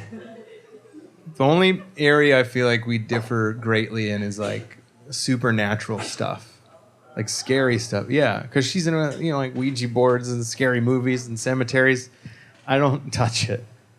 I don't even pray because I don't know what kind of doors that's gonna open. A while back, I come home and I see her. She's on her laptop and she's searching for haunted dolls. Like to buy on eBay to bring into our home. Yeah. I'm like, what are you doing? You don't think this is a couple's decision? Just gonna try and bring a haunted doll in? Think I'm not gonna notice? I'm like, you don't have a doll collection to hide the haunted one amongst. That would be the only doll in our house. And then even if it looked sort of normal, it would inevitably do some haunted doll shit. It'd move from one corner to the other, cry blood or whatever. You know, they can't help themselves. They're possessed by definition. And then I talked her out of it, finally, you know, because I was like, listen, and I think we all know this. We've seen the movies. You don't get a haunted doll by buying one on eBay, right? It comes into your life. That's how you get a haunted doll. You have to, like, get a job in Massachusetts in the fall or something.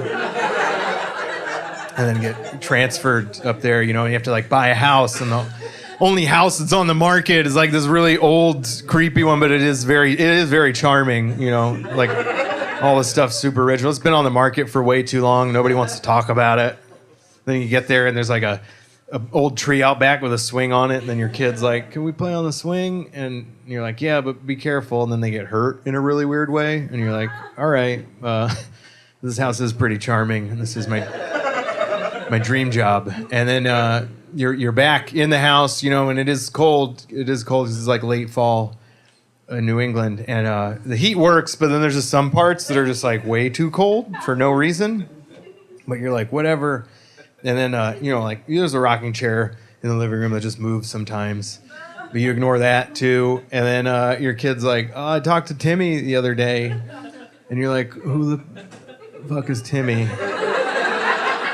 And then they're like, oh, it's a little boy that lives at the end of the hallway. And you're like, God damn this house. It is very charming. It really is. And this is my dream job. And then there's like a storm and it's real windy, you know, and then the power goes out, but like in a really violent way, okay? Like the bulbs blow and stuff. And then you got to go check it out. You got to go in the basement. Check the breaker, so you go down there with a flashlight, and like you get to the bottom of the stairs, and then the flashlight goes out, you know, and you're like, and then it comes back on, and then you're looking, and then like you see, when it comes back on, you see like the breaker box, but then you also see like this door that you hadn't seen before, and then you go in that door. And then there's a whole other room in there, and then there's a doll in that room, and then that's your haunted doll. That's how you get a haunted doll. Everybody knows how you don't buy a haunted doll on eBay, right? Thank you guys so much. My name's Jim Tews. Have a great night.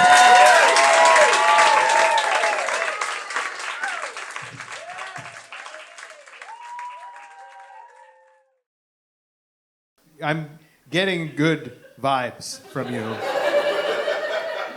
You feel safe, honestly. I feel safe up here, okay? And I don't know if you know this, but comedy is dangerous. You never know what could happen to me up here, okay? I did a show not that long ago. I said my age on stage. I'm 43 years old, thank you. And this woman just yelled out, 81 babies unite!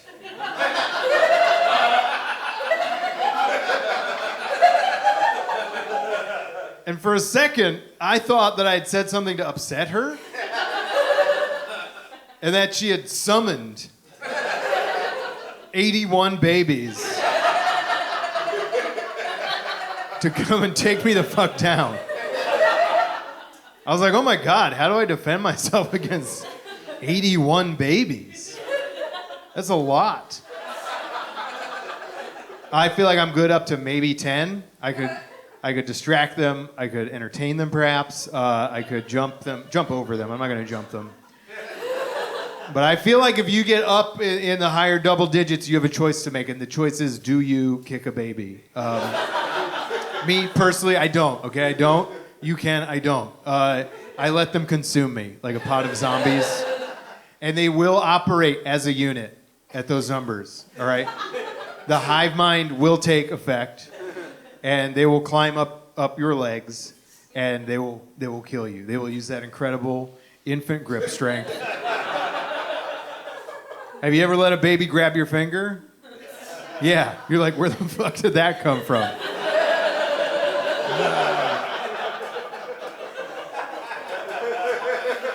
I read this. This is true. There was a study done at an accredited university a long time ago, and the average infant can support its own body weight in a dead hang from a chin-up bar for 10 seconds. The average infant. Yeah, they found the average, okay? That's the most concerning part. You know how you find an average? You need a sample size, right? That means at this established accredited university, some very educated people were just hanging babies by chin-up bars.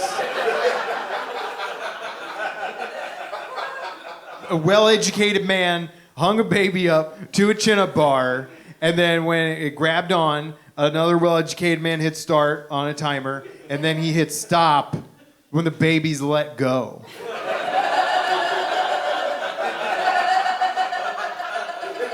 Like, where did they fall is my first question. I mean, how high? How high up were they? Was it a foam pit underneath? Perhaps a fun scientist. I said men both times, and I'm not being sexist. I'm just assuming that if a woman was present, she would have stopped it.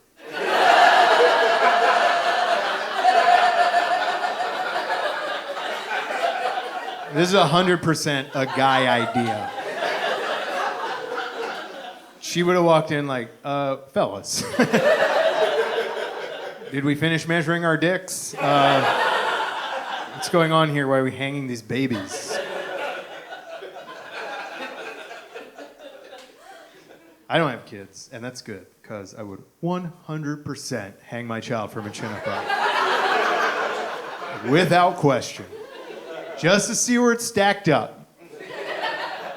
My wife and I don't have kids. We decided not to. We read the terms of service, and they were long and confusing, and we did not click agree. So, do I feel like I'm missing out on stuff? Yeah, sometimes. You know what I'm missing out on right now? I don't have an excuse to get out of any social situation. I have to go to everything I'm invited to. Jim, what are you doing on Wednesday? Nothing, dude. Yeah, I'll help you move. What am I can't lie to you. Like, oh, Jaden has a thing or whatever. I don't have that. Is that what they name kids these days? I don't know. I don't even know. I've lost track. I would just name my kid Jim, because that's what my dad did. That's what my grandfather did. I would just be the third guy in a row with zero ideas of what to... I'd name it Jim Again. That would be the name, Jim Again. Every once in a while, I'll hang out with a friend's baby. With the friend. With the friend present. And, you know, it'll be cool, whatever, the baby's cute, and I'm like, I wish we had a baby. But then the next morning I'll wake up whenever, and I'm like, I'm so glad that we don't have a baby. But given our age, you know, my wife and I are in our mid-40s, so it's kind of like a last call situation. It feels like last call at a bar. You know, you go to last call, and you miss last call that night, you're like, I wish I got another drink. But then the next morning, you wake up, and you're like, I'm so glad that I don't have a baby.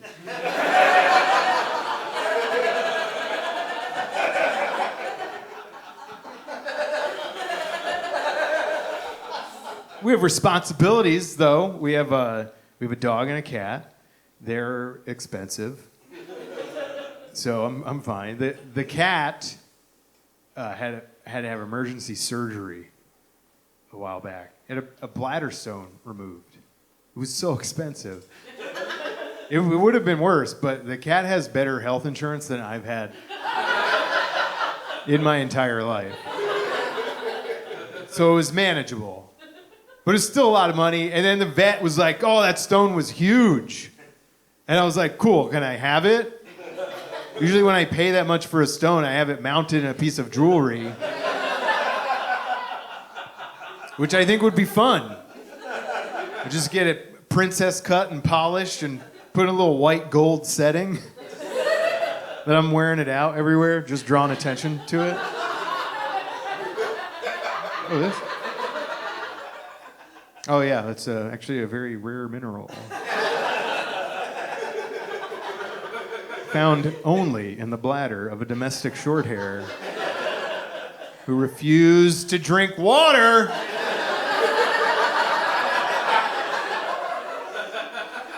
So expensive. I'd spend it again, though. You do whatever for cats. That's my generation's burden.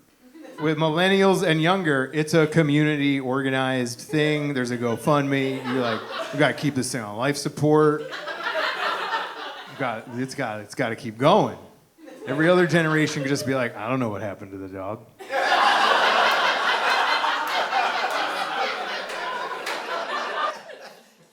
I love having a dog. I don't think that you need to have kids in your relationship if you don't want to, but I did think it's important that together you monitor the bowel movements of another being. It is healthy. That's the majority of my wife and I's text discussion. Did she go? How was it? It's a lot of that. My dog took a huge dump the other day. It was gigantic. And I took a picture of it to send to my wife. I was so blown away. I put my foot next to it, too, for scale. I was like, I'm a size 10. Check this out. Look what our little girl did. That's, you're just proud. It's like you teach them and you hope. And sometimes it works out. One thing I realize my dog has just like absolutely terrible timing. She just wants to go out at the worst possible times, right? She'll just look at me. Hey, are you busy right now? I'm like, yeah, I'm actually the most busy I've ever been. She'll be like, okay, good, because I have to shit. No, you can't wait. Oh, you want me to do it over here? You want it on the floor? Okay. I mean, I can. Nope, I can't. I'm like, please. I've seen you do it. I'm not calling your bluff. Let's go outside. We adopted her. She's a rescue. I don't know if you've been through this process, but you just, you submit applications to all these adoption agencies, and then eventually one will contact you. And that's what happened with us. And this place called us, and they were like, hey, we have seized a litter of Pekingese puppies from an irresponsible breeder. Would you like one? And I was like, yeah, I guess. I was not familiar with the term irresponsible breeder, though. I mean, I've used the term.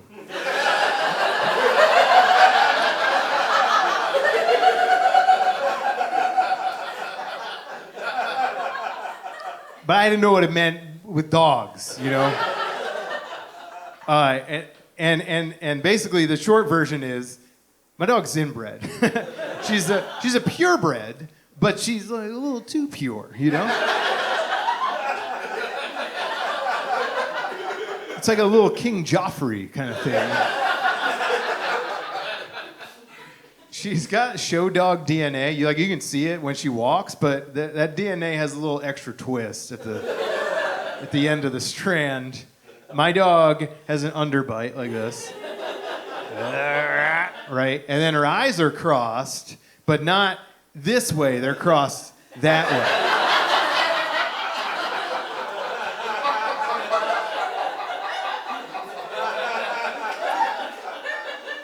She's cute. Honestly, she rides that very fine line between, oh my God, that's adorable, and oh my God, can that thing breathe? But people will laugh at her when I walk her, and I honestly don't like it. It shouldn't bother me. It's not my DNA. What do I care? But it hits me. They'll just point. And I'm like, what the fuck? Do you think she's not in on this joke, okay? And then they'll always be like, oh, is that a purebred? And I'm like, what's with that question, Hitler?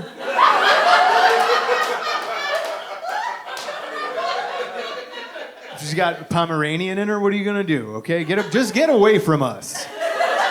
Walk around. You gotta walk far. You gotta go across the street so she can see you from both sides.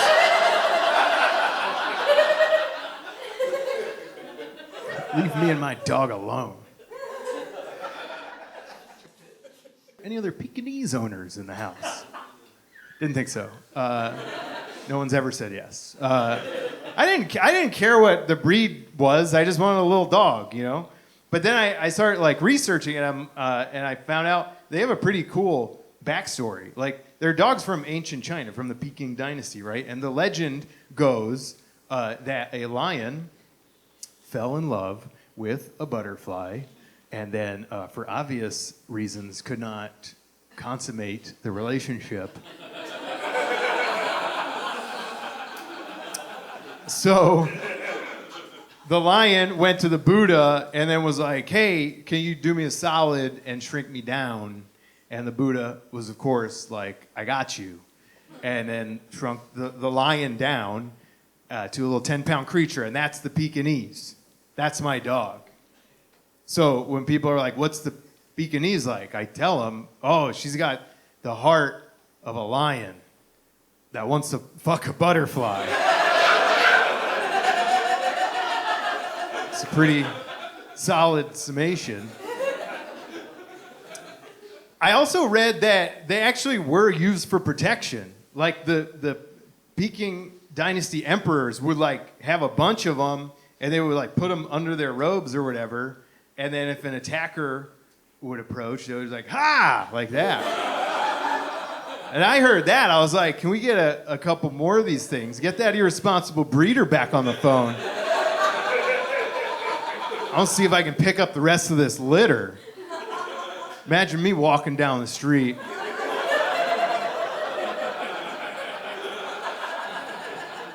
I don't need a gun. I just need a robe to hide a pack of tiny dogs. Go ahead, try and mug me. Ha! Like that. They're coming at you lower jaw first. And they are horny for butterflies, so get ready.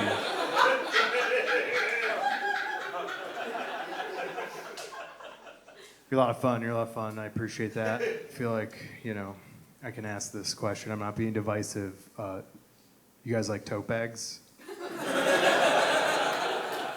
Yeah. It just feels coded sometimes because I'm just saying, I've never seen a conservative tote bag. I've never seen a Fox News tote bag. You know what I'm saying? And I'm asking why. What?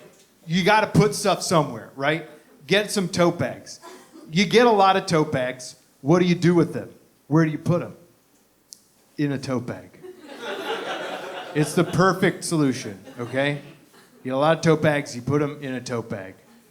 We have a lot of tote bags in my house, and the majority of them are acquired by my wife through her various philanthropic, feminist pursuits. The messaging on them is a little one note. So I'll go to grab a tote bag to run to the corner store, just buy like a tall boy and some plantain chips or whatever. I don't look at the bag. And then the guy behind the counter will be like, you need a bag, boss? And I'm like, yeah, I got one. And then I open it up, and it's just like a uterus with teeth.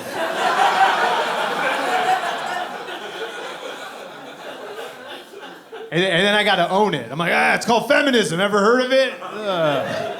Just put it in the fucking bag. And then he'll be like, what's on the other side? I'm like, oh, it's Ruth Bader Ginsburg. Is she holding a gavel? No, it's a severed penis, actually.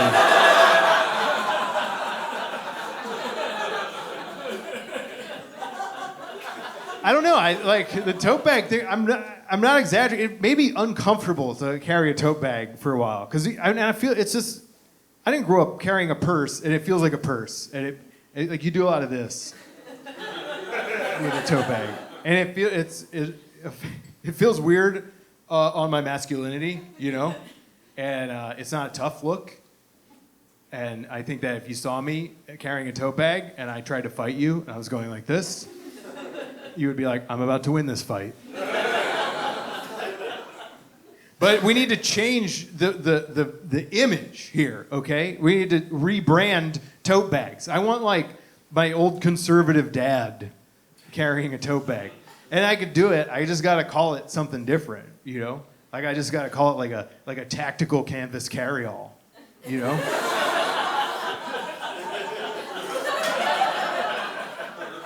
And then I'll get him one. I'll be like, oh, what'd you get me? I'm like, I got you something. It's a tactical canvas carry-all. You can put your bullets in it. And then I'll be like, oh, this is great. And then I'll put it on. I'll be like, walk around. And then it'll be like this. And I'll be like, gotcha. You're a little bit gay now. Ha-ha. Welcome. My parents are kind of conservative. They're more conservative than I thought, which is fine, you know, it's how it goes. They're on the internet a lot, and that kind of freaks me out. A lot of Facebook stuff, and they just don't know what it's doing, you know. And I know what it's doing. I grew up with the internet, and I remember when we got AOL in our house, and my parents would just be like, hey, I know what you're doing on that thing, and I don't like it. I don't like who you're talking to. And then they'd be like, I'll cut your internet off. And now that's what I do.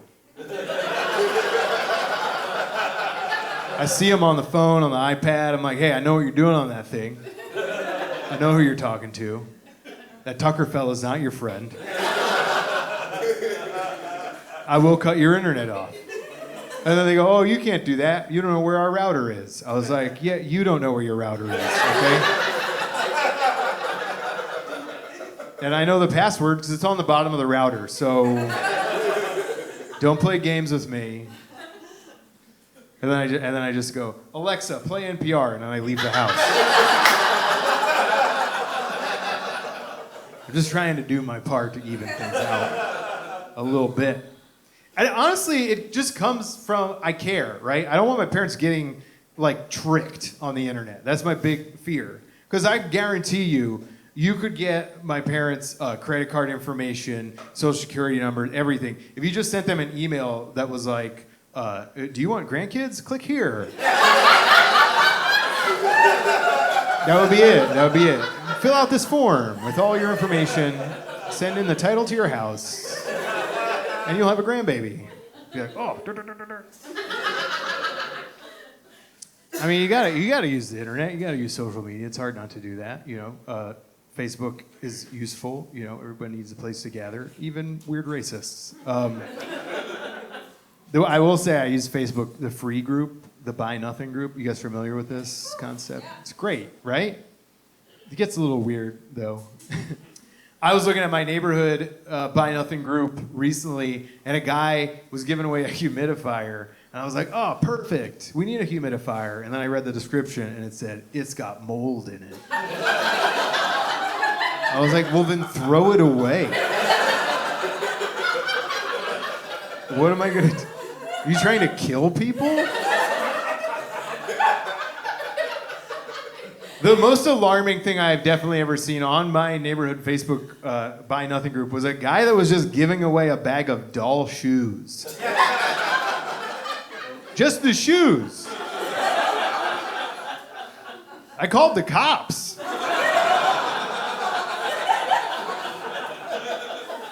What's the, I don't want to know this. I have so many questions. Was he like, my dolls outgrew them?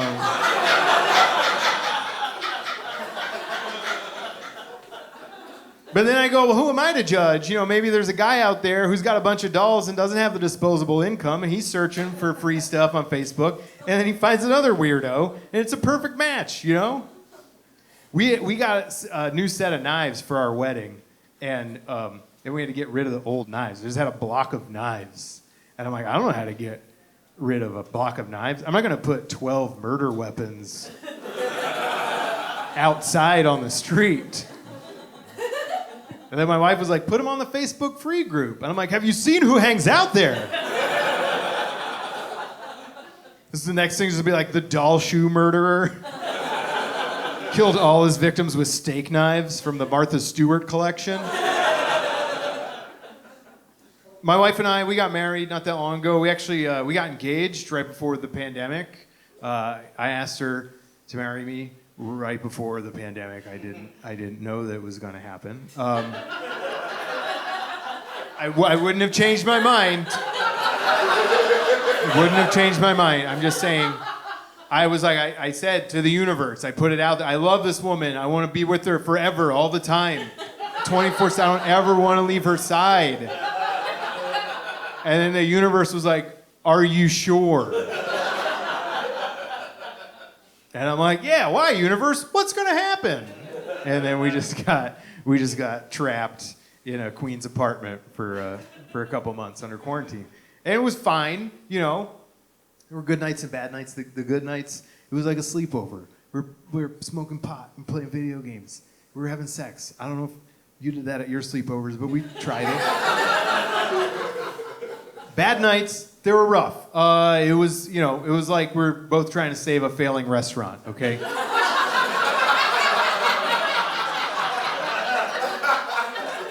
Just 3 meals a day in the weeds, screaming at each other. I'm like, 86 ketchup! Just say we're at a ketchup, this isn't a restaurant. I'm like, okay, but it's a tight space, so I'm still gonna say corner.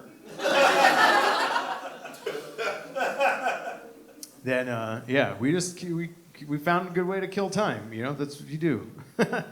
I mean, I'm a pretty good marriage so far. I figured out the secret. You just gotta pick a TV show. That's all you gotta do. I got it. She likes to watch Jeopardy a lot, and which is great. I like to watch it too. She likes to watch though. She likes to scream the answers, and then I forget that she likes to do that. So I'll hear her doing it from another room, and then it just sounds like she's asking dumb questions. She'll just be like, "What is Kansas? Who is Barack Obama?" I'm like, are you having a stroke in there? Are you okay? Oh, you're watching Jeopardy. Sorry. Our priorities are pretty aligned, you know, but there's some stuff we differ on. You know, she really cares about expiration dates on food, and I don't give a shit. I'm not gonna let the government tell me when my hummus is bad. I got a nose, okay? It's a keen sense of when food is rotten, and I've developed that sense by screwing it up a lot. The other day she came home, she was like, "Did you eat that hummus?" And I'm like, "Yeah, why?" She's like, "Are you okay?" I'm like, "Well, it was a little tangy. I feel all right." She's like, "Do you know how old that was?" I saw the Vote Bernie sticker on it, but I thought maybe he was running again. She gives me shit for my clothes sometimes, you know, just a little bit. I mean, I don't know why. You could see clearly this 2017 Kohl's catalog look is working. Here's the thing. I like useful clothing. I like functional clothing, and that's not, you know, she's not a fan. You know, she doesn't like cargo pants. She doesn't like bucket hats. I love bucket hats. They make so much sense, okay? They block the sun from your ears, your neck, your face. I bought the best pair of pants like 2 weeks ago. I was on the road, and I found them at a thrift store. They're these hiking pants that zip off into shorts. They're amazing. And I wore them home, and as soon as I got in, I was like, "Babe, check this out." I just dropped the lower half. I just put the top down on my convertible pants. She was not impressed. So I was like, whoa, they're quick drying. And she was like, yeah, so am I. Put some jeans on.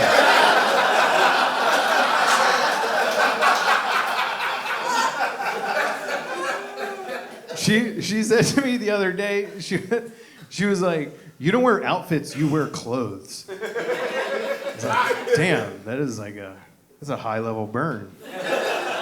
Didn't know I married the roast master general. She bought it though, you know. She's all on board.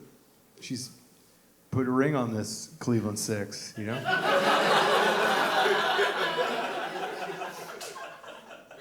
My wife and I are having a good time being married so far. Think about bringing a third party in, not for anything sexual, just clerical work mostly. Because both of us have ADD and it's not fun. It's not easy to deal with. I got diagnosed late in life. I actually got diagnosed in college. I went to Cleveland State University, and I was a 28-year-old sophomore. And the psychiatrist was like, I think you have ADD. And I was like, yeah, something's wrong here. It's not supposed to take you this long to get to this point. And then I just didn't take medication for it for a long time. And then I tried a round of certain medication. 30 days I took it. It was the most productive month of my life. And I decided that I was too powerful. So I stopped taking it. I was like, put me back down to earth. I do not need to live up to my full potential. Yeah, it's not a fun thing to have. It's like having ADD is like having a shitty assistant, but the assistant is just you from 2 hours ago. You from 2 hours ago is like, I know how I'll help future Jim. I'll put all the files in a folder called Files.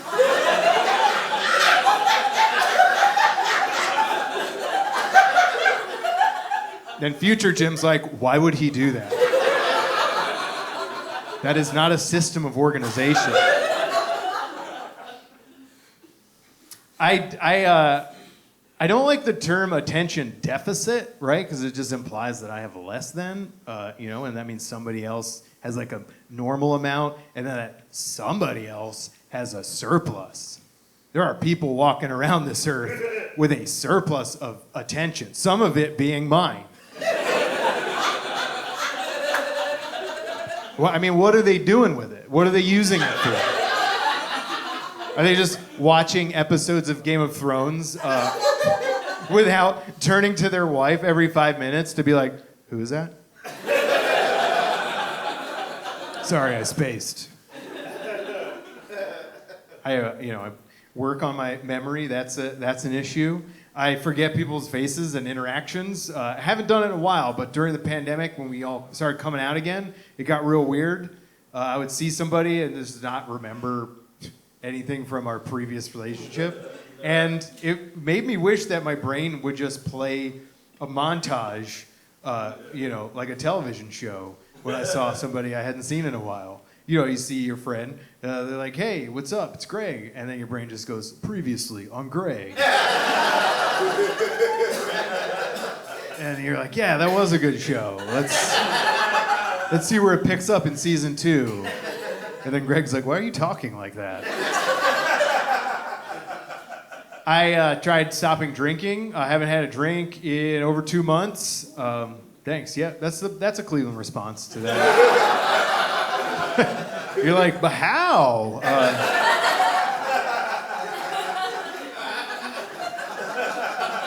You can just not do it?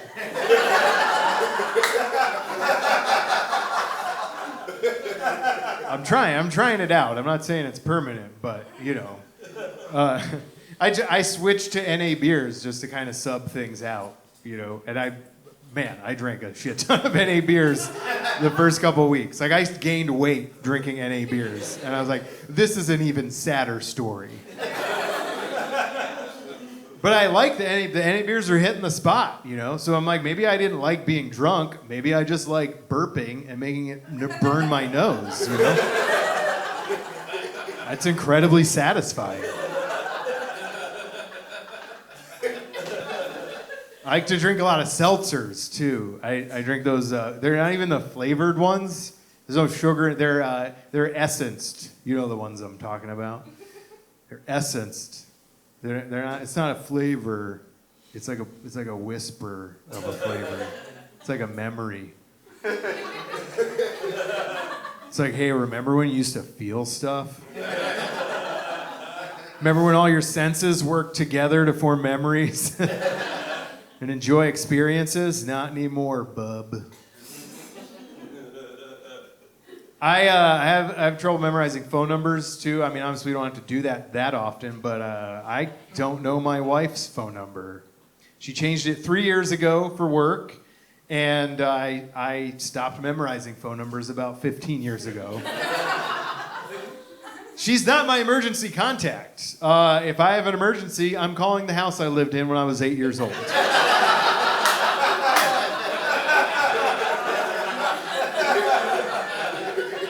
I've already called ahead and given them her information, so we should be good. I did get married late in life, and that's fine. I'm a late bloomer, you know. I kind of blame it on my religious upbringing. I wasn't super religious, but I did enough youth group stuff to be damaged for a while. I still remember doing a youth group event when I was like 13, right? And I made a promise to God that I would not have sex until I was married. But if you saw me when I was 13, you would realize it was more of a promise that God had made to me.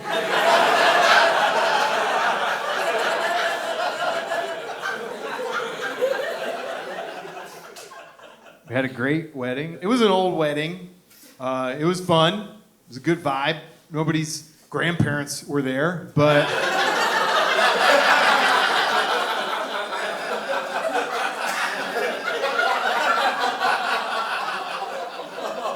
a lot of people attended in spirit. That's fine. You don't have to pay for spirits. It's different, the whole wedding. You know, like from a young wedding, you know, like a couple gets married when they're in their 20s. You're kind of like, cool. Girl, great. Here's an Applebee's gift card. Good luck. We're going to follow you on Facebook because some of us made bets about this.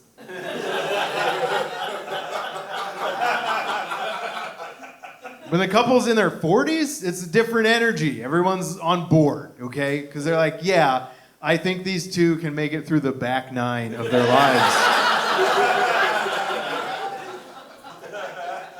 Here's a Bonefish Grill gift card.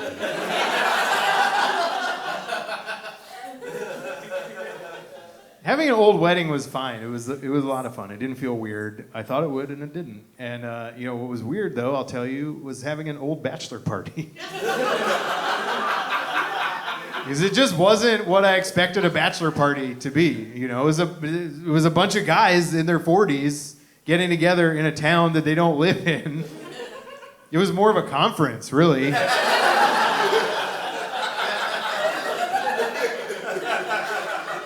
And we had a destination bachelor party because my friends live all over the country, right? We didn't go to Vegas. We came to Cleveland.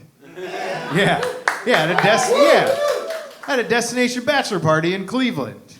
It was a perfect decision. It was great. I mean, I don't have to explain it to you guys. It was a cheap ticket. Everybody was happy to have you here. They keep your secret just as well as Vegas does. They're like, yeah, no, we won't tell anyone. Thanks for having your conference here. And it was still a party. It was, you know, it was great. We had a lot of alcohol, some drinking. There was actually a lot of drugs. They were all prescribed to us, but a lot of Xanax, a lot of Lunesta, a little Flomax was going around. It was good. We were all relaxed, you know, just sleeping through the night, pissing at regular intervals. A lot of strong streams at my bachelor party. A lot of strong streams. One friend brought acid. Everyone else brought antacid.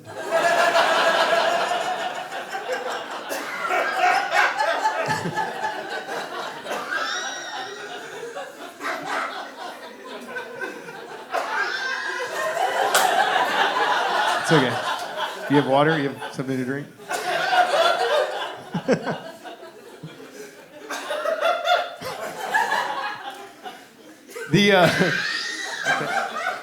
It's all right. I'm not going to stop you from laughing.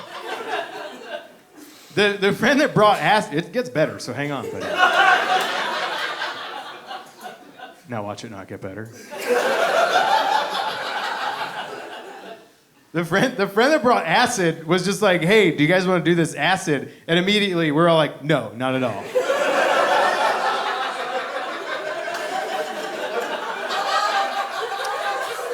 We're in our 40s in a town that we don't live in. This is trippy enough. Let's just keep it what it is. Just a couple of boys running around town trying to get their steps in before bed.